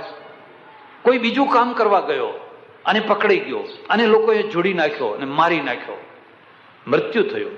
હવે મૃત્યુ સુધર્યું કહેવાય? એ મૃત્યુ બગડ્યું કહેવાય. તમને નવાઈ લાગશે કે હમણાં અમારે ત્યાં એક એવો પ્રસંગ થયેલો કે એક માણસ મરી ગયેલો અમુક રીતે, એનો કોઈ સગા એની લાશ લેવા તૈયાર. તમારે જે કરવું હોય કરો, મ્યુનિસિપાલિટી વાળાને આપી દેવી હોય તો આપી દો, પણ અમારે એ લાશ જોઈતી. તો એનું નામ શું કહેવાય? મૃત્યુ બગડ્યું. હવે જેનું બધું બગડે, બાલ્યાવસ્થા બગડે, યુવાવસ્થા બગડે, વૃદ્ધાવસ્થા બગડે, મૃત્યુ બગડે, તો એને પૂછો કે સંસારમાં તને શું મળ્યું? તારા હાથમાં શું આવ્યું? જીવનનો તે અર્થ શું કર્યો? અને જેનું બધું સુધરી જાય તો એની બાલ્યાવસ્થા સુધરે, એની યુવાવસ્થા સુધરે, એની વૃદ્ધાવસ્થા સુધરે અને એનું મૃત્યુ સુધરે, તો એનાથી વધારે કોઈ ધન્ય જીવન કહેવાય ખરું? દશરથનું મૃત્યુ બગડી રહ્યું છે કે સુધરી રહ્યું છે? જરા વિચાર કરીને કહેજો. દશરથને વિયોગ થયો. એટલા માટે વિયોગ થયો કે પુત્રના પ્રત્યે પ્રેમ છે, અનહદ પ્રેમ છે. તો પ્રેમમાં એ આઘાત પામ્યો અને ઢળી પડ્યો મૂર્છા પામીને. તો રામનો દશરથ ઉપર પ્રેમ હતો કે નહીં? તો રામને કેમ મૂર્છા ના આવી? રામ કેમ ના ઢળી પડ્યા? કારણ કે એ તરતો માણસ છે.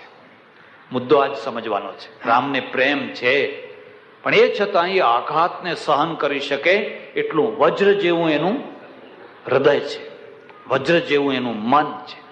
બાકી નથી એમ નહીં તો એ ઢળી પડ્યો હોય. પણ એ બધું જ દશરથના જેટલો જ પ્રેમ છે, કૌશલ્યા ઉપર, ફલાણા ઉપર, ફલાણા ઉપર. પણ કેટલું વજ્ર જેવું હૃદય હોય તો આ આઘાતને તમે સહન કરી શકો, પચાવી શકો.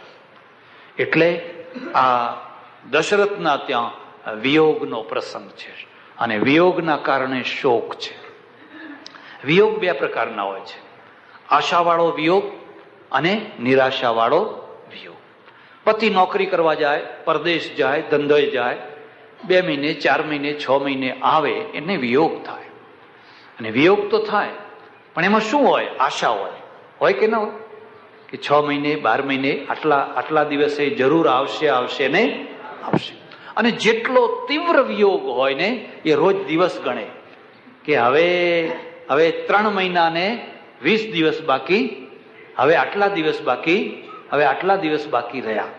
પ્રેમની કસોટી જ વિયોગ છે. આ રામાયણ તો પ્રેમ ગાથા છે. આદિથી અંત સુધી એમાં પ્રેમ ભર્યો છે, પણ પ્રેમની પરાકાષ્ઠા વિયોગ છે, યોગ નહીં. યોગમાં તો ભોગ છે, પણ પ્રેમની પરાકાષ્ઠા છે વિયોગ. કેમ? વિયોગમાં વિકલ્પ ના હોય તો જ વિયોગ ટકી શકે. અને વિકલ્પ હોય તો, હવે તું નોકરી કરવા ગયો તો અહીં બીજો, તું નહીં તો બીજો નહીં તો ત્રીજો, એને કઈ વિયોગ હોય? પ્રેમનો વિકલ્પ ન હોય અને વિયોગમાં વિકલ્પ હોય. એટલે યોગીઓ જેને નિર્વિકલ્પક સમાધિ કહે છે, આ પ્રેમની પરાકાષ્ઠામાં એ જ નિર્વિકલ્પકતા છે. સીતાને રામ સિવાય અને રામને સીતા સિવાય બીજી કોઈ વસ્તુ યાદ ના આવતી હોય તો એ સમાધિ છે. એ સમાધિનો બીજો કોઈ અર્થ નથી કે એમાં એક જ જગ્યાએ મન ચોટેલું છે. એટલે તો પ્રેમ ગાથા છે. હવે વિયોગ છે તો વિયોગમાં એક તો આશા હોય અને બીજામાં શું હોય કે હવે આ પાછા આવવાના, બસ એ ગયા, હવે પાછા આવવાના. અરે હું તમને શું વાત કરું, એકવાર મારા આશ્રમમાં એક આખો પરિવાર આવ્યો. આ 7-8 માણસનો ગાડી લઈને પરિવાર આવ્યો અને મને એક ફોટો બતાવ્યો. મને કે અમે એવું સાંભળ્યું છે કે આ માણસ તમારા આશ્રમમાં આવેલા છે.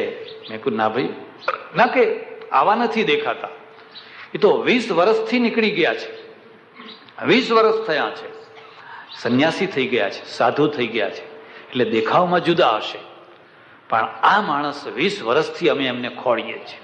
અને આ એની પત્ની છે. એક બેન હતી, મને બતાવે, આ એની પત્ની છે. 20 વર્ષથી આ ફોટો લઈ અને આ આશ્રમ ને પેલો આશ્રમ, આ આશ્રમ ને પેલો આશ્રમ, આ આશ્રમ ને પેલો આશ્રમ, બધે ફર કર્યા કરે છે. મેં એને સમજાવ્યું મારા આશ્રમમાં આવો કોઈ માણસ આવ્યો અને આવશે તો હું તમને જણાવીશ, તમારું એડ્રેસ આપો. અને મારી સાથે આવું એકવાર બનેલું, મારા અનુભવમાં મેં લખેલું છે.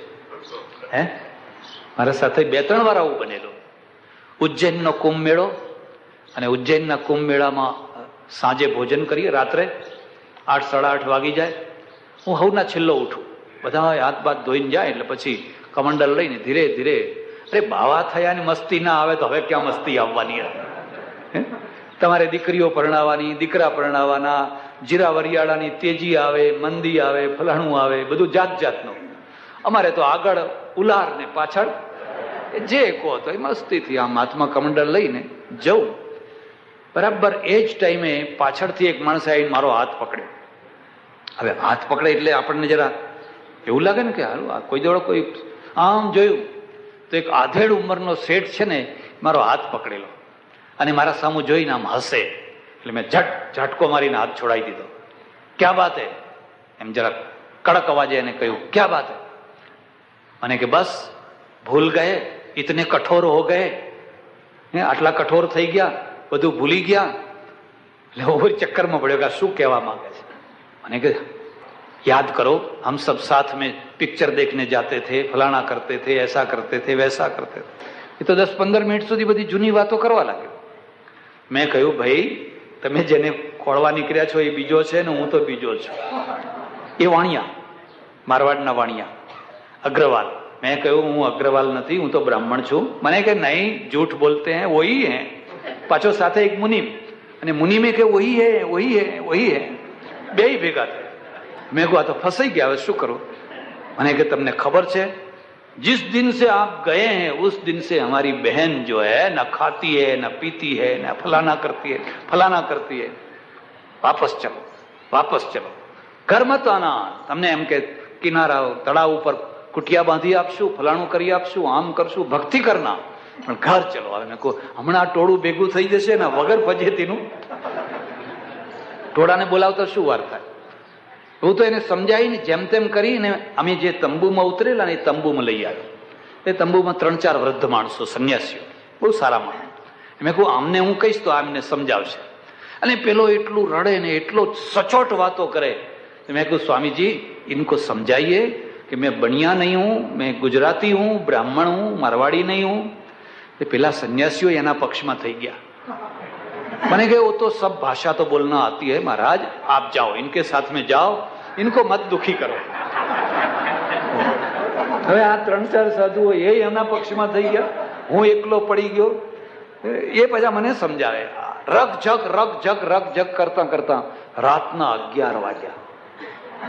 હવે આ કરવું શું? ઉઠે નહીં, જાય નહીં. એને એમ કે હું જો જાઉં તો આ છટકી જશે પાછા. પછી મેં કહ્યું ભાઈ તમે ક્યાં ઉતર્યા છો, કઈ જગ્યાએ? તો કે આ પેલો ફલાણો કેમ્પ છે એ કેમ્પમાં ઉતર્યા છીએ. તો બીજા કોણ કોણ આવ્યા છે? તો કે પેલા માતાજી આવ્યા છે, ફલાણું આવ્યા છે, ફલાણું આવ્યા છે. તમે કહું ચાલો હું તમારી સાથે આવું છું. અને પેલા માતાજી છે ને એ માતાજીને મળીએ આપણે. બીજા ઘરના બીજા માણસો હોય ને. રાતના 11 વાગે અમે એ તંબુમાં એના તંબુમાં ગયા. તે રસોઈ બસોઈ જમીને પેલા ડોશી બેઠેલા લાઈટમાં. એટલે પેલા એ મારવાડી ભાષામાં કહ્યું કે આ થારો જમાઈ આવ્યો હે, ઢૂંઢ નિકાલો. એમ કે આ બધાને ફરતા ફરતા આટલે બધે ફરતા ફરતા ગમે એમ કરીને ખોડી કાઢ્યો છે.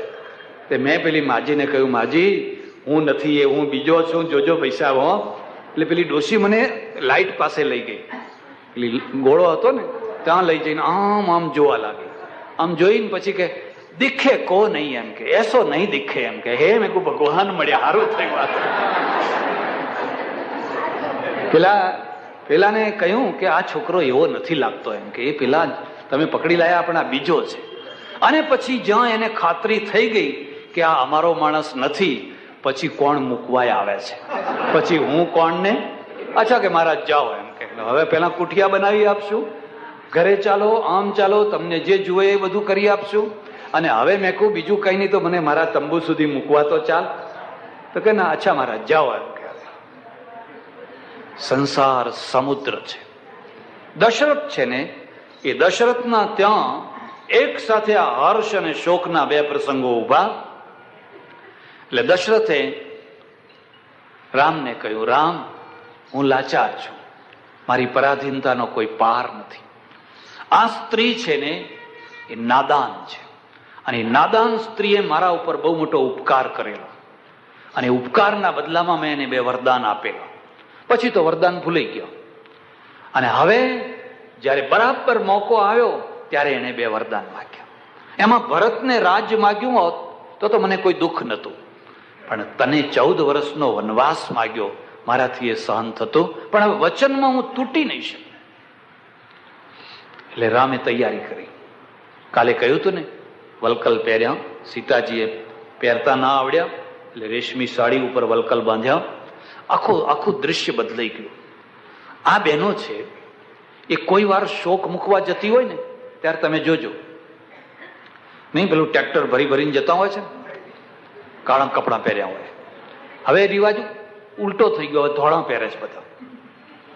મોટા ભાગે શહેરોમાં હવે ધોળા કપડાં પહેરે છે, પહેલા કાળા પહેરતા.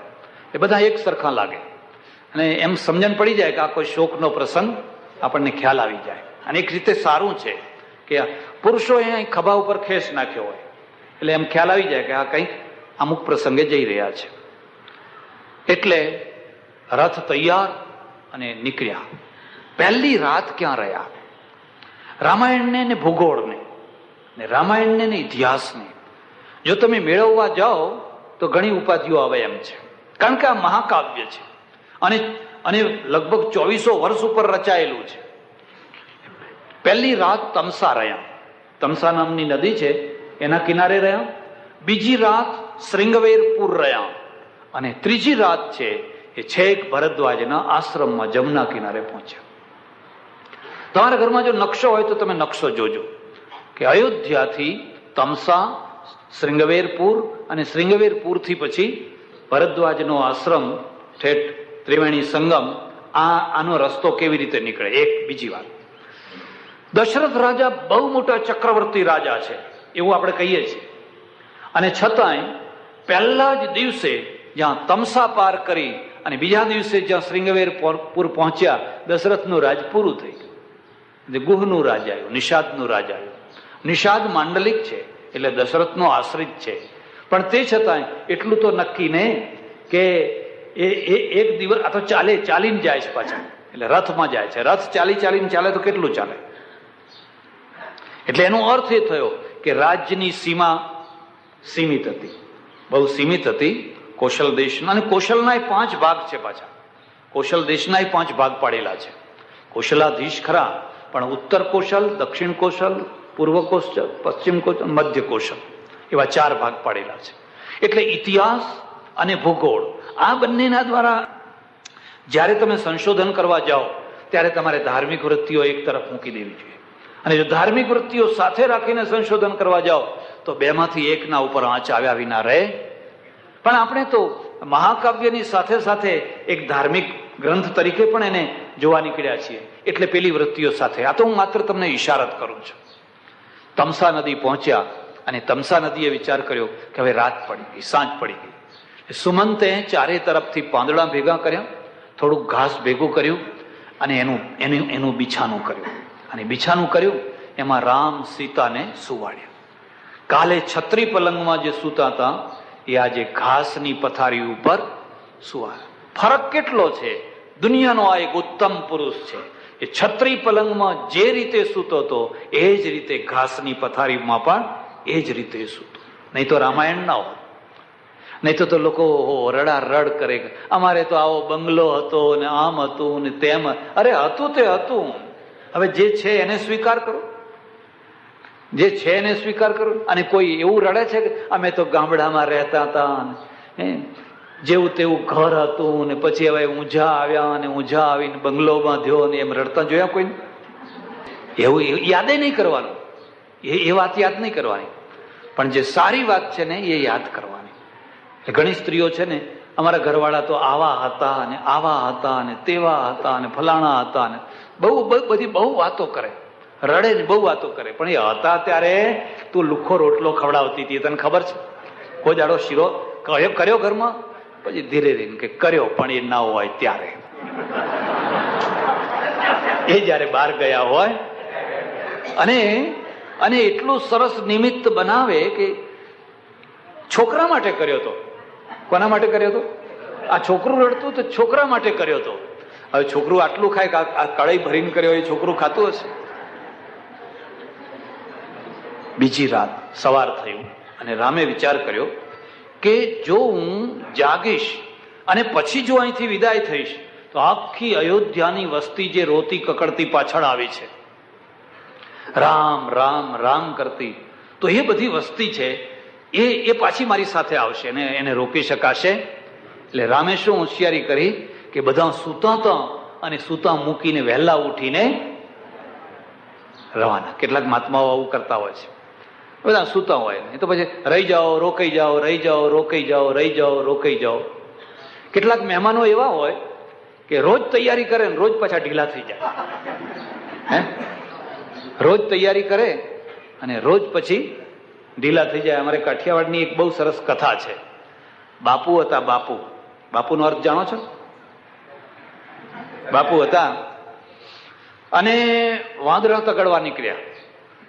વાંદરા હોય ને ખેતરોમાં રંજાડ કરતા હોય ને, એ વાંદરા તગડતા બાજુના ગામ સુધી પહોંચી ગયા.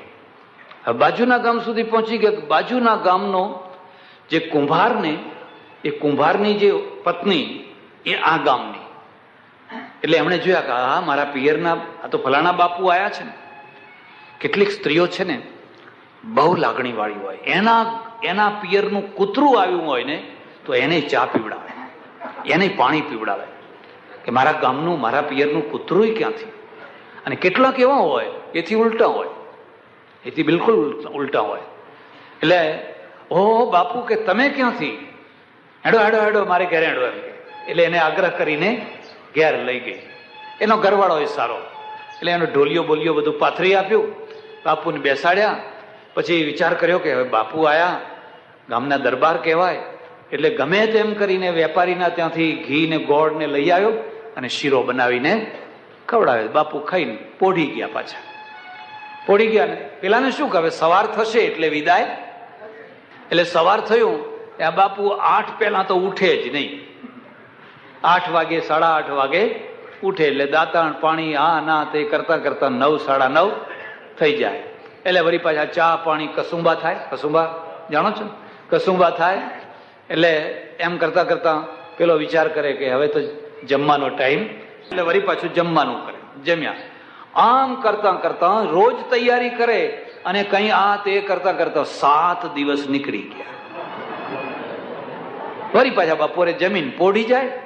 એ 3-4 વાગે ઉઠે, ખૂંખારા ખાય, પાછી કહુંબા કરે, વળી પાછો ચા પીવે. પેલો બિચારો કુંભાર છે, રોજ દેવું કરી કરીને લઈ આવે. હવે બાપુ આયા છે, રોજ દેવું કરી કરીને લઈ આવે. પછી 7 દિવસ થયા એટલે એને ગધેડું તૈયાર કર્યું. એની ગધેડાની અંદર બધો ઘરનો સામાન ભરવા માંડ્યો. એટલે કે પેલા બાપુ કે અલ્યા કે શું કરે છે? કે બાપુ હવે તમે રહો, અમે ગામત્રે જઈએ છીએ. હે તમે હવે રહો, અમે તો હવે બીજા ગામત્રે જઈએ છીએ. કેમ? એમ કે આટલી ઉતાવળ કેમ આવી તને? એમ કે હજુ ઉતાવળ આવી? હો, આટલી ઉતાવળ કેમ આવી? મારે ઉતાવળ નથી, તારે શાની ઉતાવળ છે? એટલે પેલો કે બાપુ 7 દિવસ થઈ ગયા. હા તારે બોલતો શું નથી? એમ કે તારે કેવું જોઈએ ને મને 7 દિવસ થઈ ગયા. કેટલાક માણસો આવા છે, કોઈ દિવસ કોડીના ના થશો. કોઈની પાસે જાઓ, મુદ્દાની વાત કરો ને ઉઠીને ચાલતા થાઓ, વગર જોતા બેસી ના રહો. કોઈના ઘેર જાઓ, મહેમાન થવું પડે તો થાવ, પણ ઓછામાં ઓછું રહેવાય એટલું રહી અને ચાલતા થાવ. એમ નહીં પછી હવે આજના ધામા, કાલના ધામા, પરમ દિવસના ધામા. પછી પેલા બાપુ જેવું રામ વહેલા ઉઠ્યા અને વહેલા ઉઠી અને સીતા અને લક્ષ્મણને રથ લઈ અને નીકળી ગયા. સુમંતને કહ્યું ચાલો આપણે નીકળી જઈએ. સવાર થયું, પેલા બધા અયોધ્યાના માણસો જાગ્યા. અરે રામ રામ, કઈ દિશામાં ગયા? ક્યાં ગયા? ક્યાં ગયા? અરે રે, અમે છેલ્લા દર્શન ના કર્યા. પશ્ચાતાપ કરવા લાગ્યા. ત્યાંથી એમને પાછા વાળ્યા.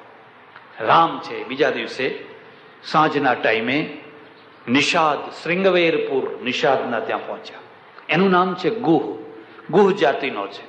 રામાયણમાંથી ઘણી વાતો સમજવા જેવી છે, ઘણી વાતો સમજવા જેવી છે. એ માંડલિક છે, ભીલોનો રાજા છે. અને ભીલોનો રાજા છે, એને ખૂબ સારી રીતે સેવા કરી. આખી રાત રાખ્યા એમને, દૂધ સાકર બધું સારી રીતે બધું કર્યું. તુલસી રામાયણ અને વાલ્મીકી રામાયણમાં એક મુદ્દાનો ભેદ અહીંયા આવે છે. રામને જ્યારે નદી પાર કરવાની હતી ત્યારે તુલસી રામાયણમાં શું પ્રસંગ છે કે કેવટ છે. માગી નાવ ન કેવટ આના. રામે નાવ મગાવી પણ કેવટ લાવ્યો કેમ? પગ મને ધોવા દો રઘુરાય, પ્રભુ મને શક પડ્યો મન માય, પગ મને ધોવા દો. જો આ પુરાણ આવ્યું, આ વાલ્મીકી રામાયણમાં નથી, આ પ્રસંગ નથી. પેલા પ્રસંગમાં શું છે કે કેવટે કહ્યું કે ના, હું તમને નાવમાં એમને એમ બેસવા દઈશ. કે મેં સાંભળ્યું છે કે તમારા પગની ધૂળ જેને અડે છે એ બાયડી થઈ જાય છે, એ સ્ત્રી થઈ જાય છે. અહલ્યાની વાત આવી ને. આ રામાયણમાં અહલ્યા શીલા નથી. અહલ્યા શું છે? પતિત સ્ત્રી છે. અને રામની ચરણ ધૂળીથી એ સ્ત્રી થઈ એવો પ્રસંગ નથી, પણ રામના ઉઠાવાથી ઉઠી. રામે એને સાથ આપ્યો, આશ્વાસન આપ્યું. એટલે જે ચરણ સ્પર્શની જે વાત બીજી રામાયણોમાં, તુલસી રામાયણમાં છે, આ વાલ્મીકી રામાયણમાં. એટલે હવે પેલી રામાયણના કારણે કવિઓએ આખી કવિતાઓ ઉપાડી લીધી ને આખું કાવ્ય બનાવી લીધું, અને એમાંથી પેલા કેવટને પાત્ર બનાવી દીધું. એટલે પેલો કે છે એક શરતે બેસાડું કે તમારા પગ ધોવું અને બરાબર એમાંથી કણે કણ ધૂળનો કાઢી નાખું, પછી હું તમને નાવમાં બેસવા દઉં. એટલે રામે કહ્યું ભલે ભાઈ, તારી ઈચ્છા પૂરી કર. એટલે પછી પેલો પાત્ર લઈ આવ્યો, પાણી લાવ્યો અને ખૂબ ખૂબ સારી રીતે પગ ધોયા, વારંવાર પગ ધોયા. આ બેયનો ભેદ કેમ છે? કારણ કે અહીંયા જે રામ છે એ રાજકુમાર છે, અને તુલસી રામાયણમાં જે રામ છે એ પરબ્રહ્મ પરમાત્મા છે. આ બંનેમાં ફરક છે. અહીંયા તો એક અહીંયા ઘટના છે, ત્યાં લીલા છે. એક પરબ્રહ્મ પરમેશ્વર અવતાર ધારણ કરીને લીલા કરે છે. અને અહીંયા શું છે એક સંયુક્ત કુટુંબમાં ઘટનારી ઘટનાઓનો ભોગ બનેલો એક રાજકુમાર વન વેઠી રહ્યો છે. આ બંનેનો મુદ્દાનો ભેદ છે. એટલે સવાર થયું અને નિષાદ રાજે પોતાના જે માણસો હતા એમને કહ્યું કે જાઓ નાવ લઈ આવો, સારામાં સારી વેગથી પાર થાય એવી નાવ લઈ આવો અને રામને નાવમાં બેસાડો અને નૌકાને પાર કરાવી દો. એટલે આ બે પ્રસંગનો ભેદ છે. નાવ આવી સરસમાં સરસ, રામ લક્ષ્મણ સીતા બેસાડ્યા. આમાં પણ એક સરસ યુક્તિ છે, બહુ સુંદર સમજવા જેવી છે. અને તુલસીદાસજીએ પણ એ વાત કહી છે ને, હું પણ તમને કહું છું. રામ સખા તબ નાવ મગાઈ, પ્રિયા ચઢાઈ ચઢે રઘુ રાય. નાવ આવીને ઉભું રહ્યું એટલે પહેલા સીતાજીને ચડાયા, હાથ પકડીનો. કારણ કે નાવ તો આમ ડગડગ થતું હોય ને, એટલે તમે કોઈ વાર કઈ યાત્રા વાત્રા કરવા જાઓ ને ત્યારે આ કાળજી રાખજો, નહીં તો આમ છેટે ઉભા બીડા ફૂંકતા હશો અને પેલા સીતાજી ચડવા જશે ને ડગડગ થશે અને એમાંય શરીર ભારે હશે ને દે દ્વારકાના દરિયામાં. જોકે આમાં કેટલાક રાજી થાય, સારું થયું, યાત્રા ફળી, જે કરવું હતું, જે થવાનું હતું એ નહીં. રામ સખા તબ નાવ મગાઈ, પ્રિયા ચઢાઈ ચડે રઘુ રાય. એકવાર એવું બન્યું કે મારા આશ્રમમાં એક શેઠ આવ્યા, અને શેઠ એટલે બહુ મોટા શેઠ, અને પાછા આખો લશ્કર લઈને આવ્યા. લશ્કરનો અર્થ સમજ્યા ને? પેલા આવડા બધા 5 હાથ બધા લઈને આવ્યા. અને શેઠાણી તમે જુઓ તો ખબર જ ના પડે કે ગરદન ક્યાં છે ને આંખ ક્યાં છે ને નાક ક્યાં છે ને હાથ ક્યાં છે. સમજાણે જીવતી જાગતી કોઠી હોય ને આમ ચલાવીને ધકેલીને લાવ્યા. હવે બન્યું એવું, મને કે મહારાજ કયા શુકને ચાલ્યા તે કઈ ખબર જ ના પડી. બહુ દુઃખી થયા, બહુ હેરાન થયા. મેં કહ્યું શું થયું? કે મુંબઈ સેન્ટ્રલમાં એક તો મોડા પહોંચ્યા, આ તૈયાર ના થઈ. આ બહેનો જલ્દી તૈયાર ના થાય, બૂમો પાડીને તમે મરી જાઓ ને તો કાં તો ટ્રેન ચૂકાવે, કાં તો બસ ચૂકાવે, છેલ્લી ઘડી સુધી બધું કઈ ને કઈ કરતા જ હોય. એટલે એક તો એ મોડી તૈયાર થઈ એટલે આયા. એમાં અમારી પાસે દાગીના ઘણા, જીવતાય ઘણા, જડે ઘણા અને ચેતન પેલા બિસ્તરાય ઘણા, અને આ પેલા દાગીનાય ઘણા. એટલે અમે પહોંચ્યા અને પેલી ગાડીએ વિસલ મારી, ગાડી ઉપડવાની. એટલે ઝટ દઈને હું તો ગાડીમાં ચડી ગયો. અને મારી પત્ની હતી અને મેં કહ્યું નાખ બધા દાગીના અંદર. તો એક પછી એક બધા દાગીના એ નાખતી ગઈ. ગાડી ધીમે ધીમે, ત્યારે પેલી આ વીજળી વાળી નહીં, છુક ગાડી, એટલે બધા દાગીના આવ્યા. પણ મોટો દાગીનો એ નીચે રહી ગઈ અને ગાડીએ વેગ પકડ્યો. અને હું બારણે ઉભો, આવ હેન્ડલ પકડી લે આવ. પણ હવે આ શરીર કઈ ઉતર્યું હોય તો હેન્ડલ પકડે ને, એ રહી ગઈ, એ નીચે રહી ગઈ. અને હવે આ ગાડી પછી એવી ને કે 2 કલાકે આગળ જઈને ઊભી રહે, વચ્ચે કોઈ જગ્યાએ ઊભી રહે. એટલે આગળ જઈને કોઈ સ્ટેશને ઊભી રહી, ત્યાં અમે બધા ઉતરી પડ્યા. પછી સ્ટેશન માસ્તરને તાર કર્યો કે અમારો એક મુદ્દાનો દાગીનો રહી ગયો છે, આવનારી ગાડીમાં એને મોકલો. એટલે ફરી પાછો એ બીજી પાછળની ગાડી આવી, એમાં આ દાગીનો આવ્યો. અને એમાં પછી અમે બધા આમ દુઃખી થઈ ગયા. અરે મેં કહ્યું તમે રામાયણ જો સાંભળ્યું હોત ને તો આ દુઃખ ના થાત. અને કે આમાં રામાયણના નાને શું લેવા દેવા? જો પ્રિયા ચઢાઈ ચડે રઘુરાય, જો તમે પહેલા એને ચડાવી દીધી હોત ને, તમે નીચે રહ્યા હોત ને, અને પછી દાગીના ફેંકવા માંડ્યા હોત તો કઈ વાંધો આવત? આ તો રઘુરાય પહેલા ચડી ગયા અને પ્રિયા નીચે રહી ગઈ. હવે આ પ્રિયા બિચારી આમ પેલી ભારે શરીર, હવે એ રહી જાય કે ના રહી જાય? એટલે આ રીતે કેવટને પૂછ્યું, ગુહરાજને, કે મારે કાલે ક્યાં જવું, કાલે કઈ જગ્યાએ મારે વિશ્રામ કરવો, આગળ કઈ જગ્યા આવશે તે કાલે બતાવશું, આજે બતાવો. અંબે માત કી. જો બધી બહેનોએ પાછળથી જવાનું છે, પુરુષોને જવા દો, બધી બહેનો ઊભા કીર્તન કરો. જય અંબે માં, જય અંબે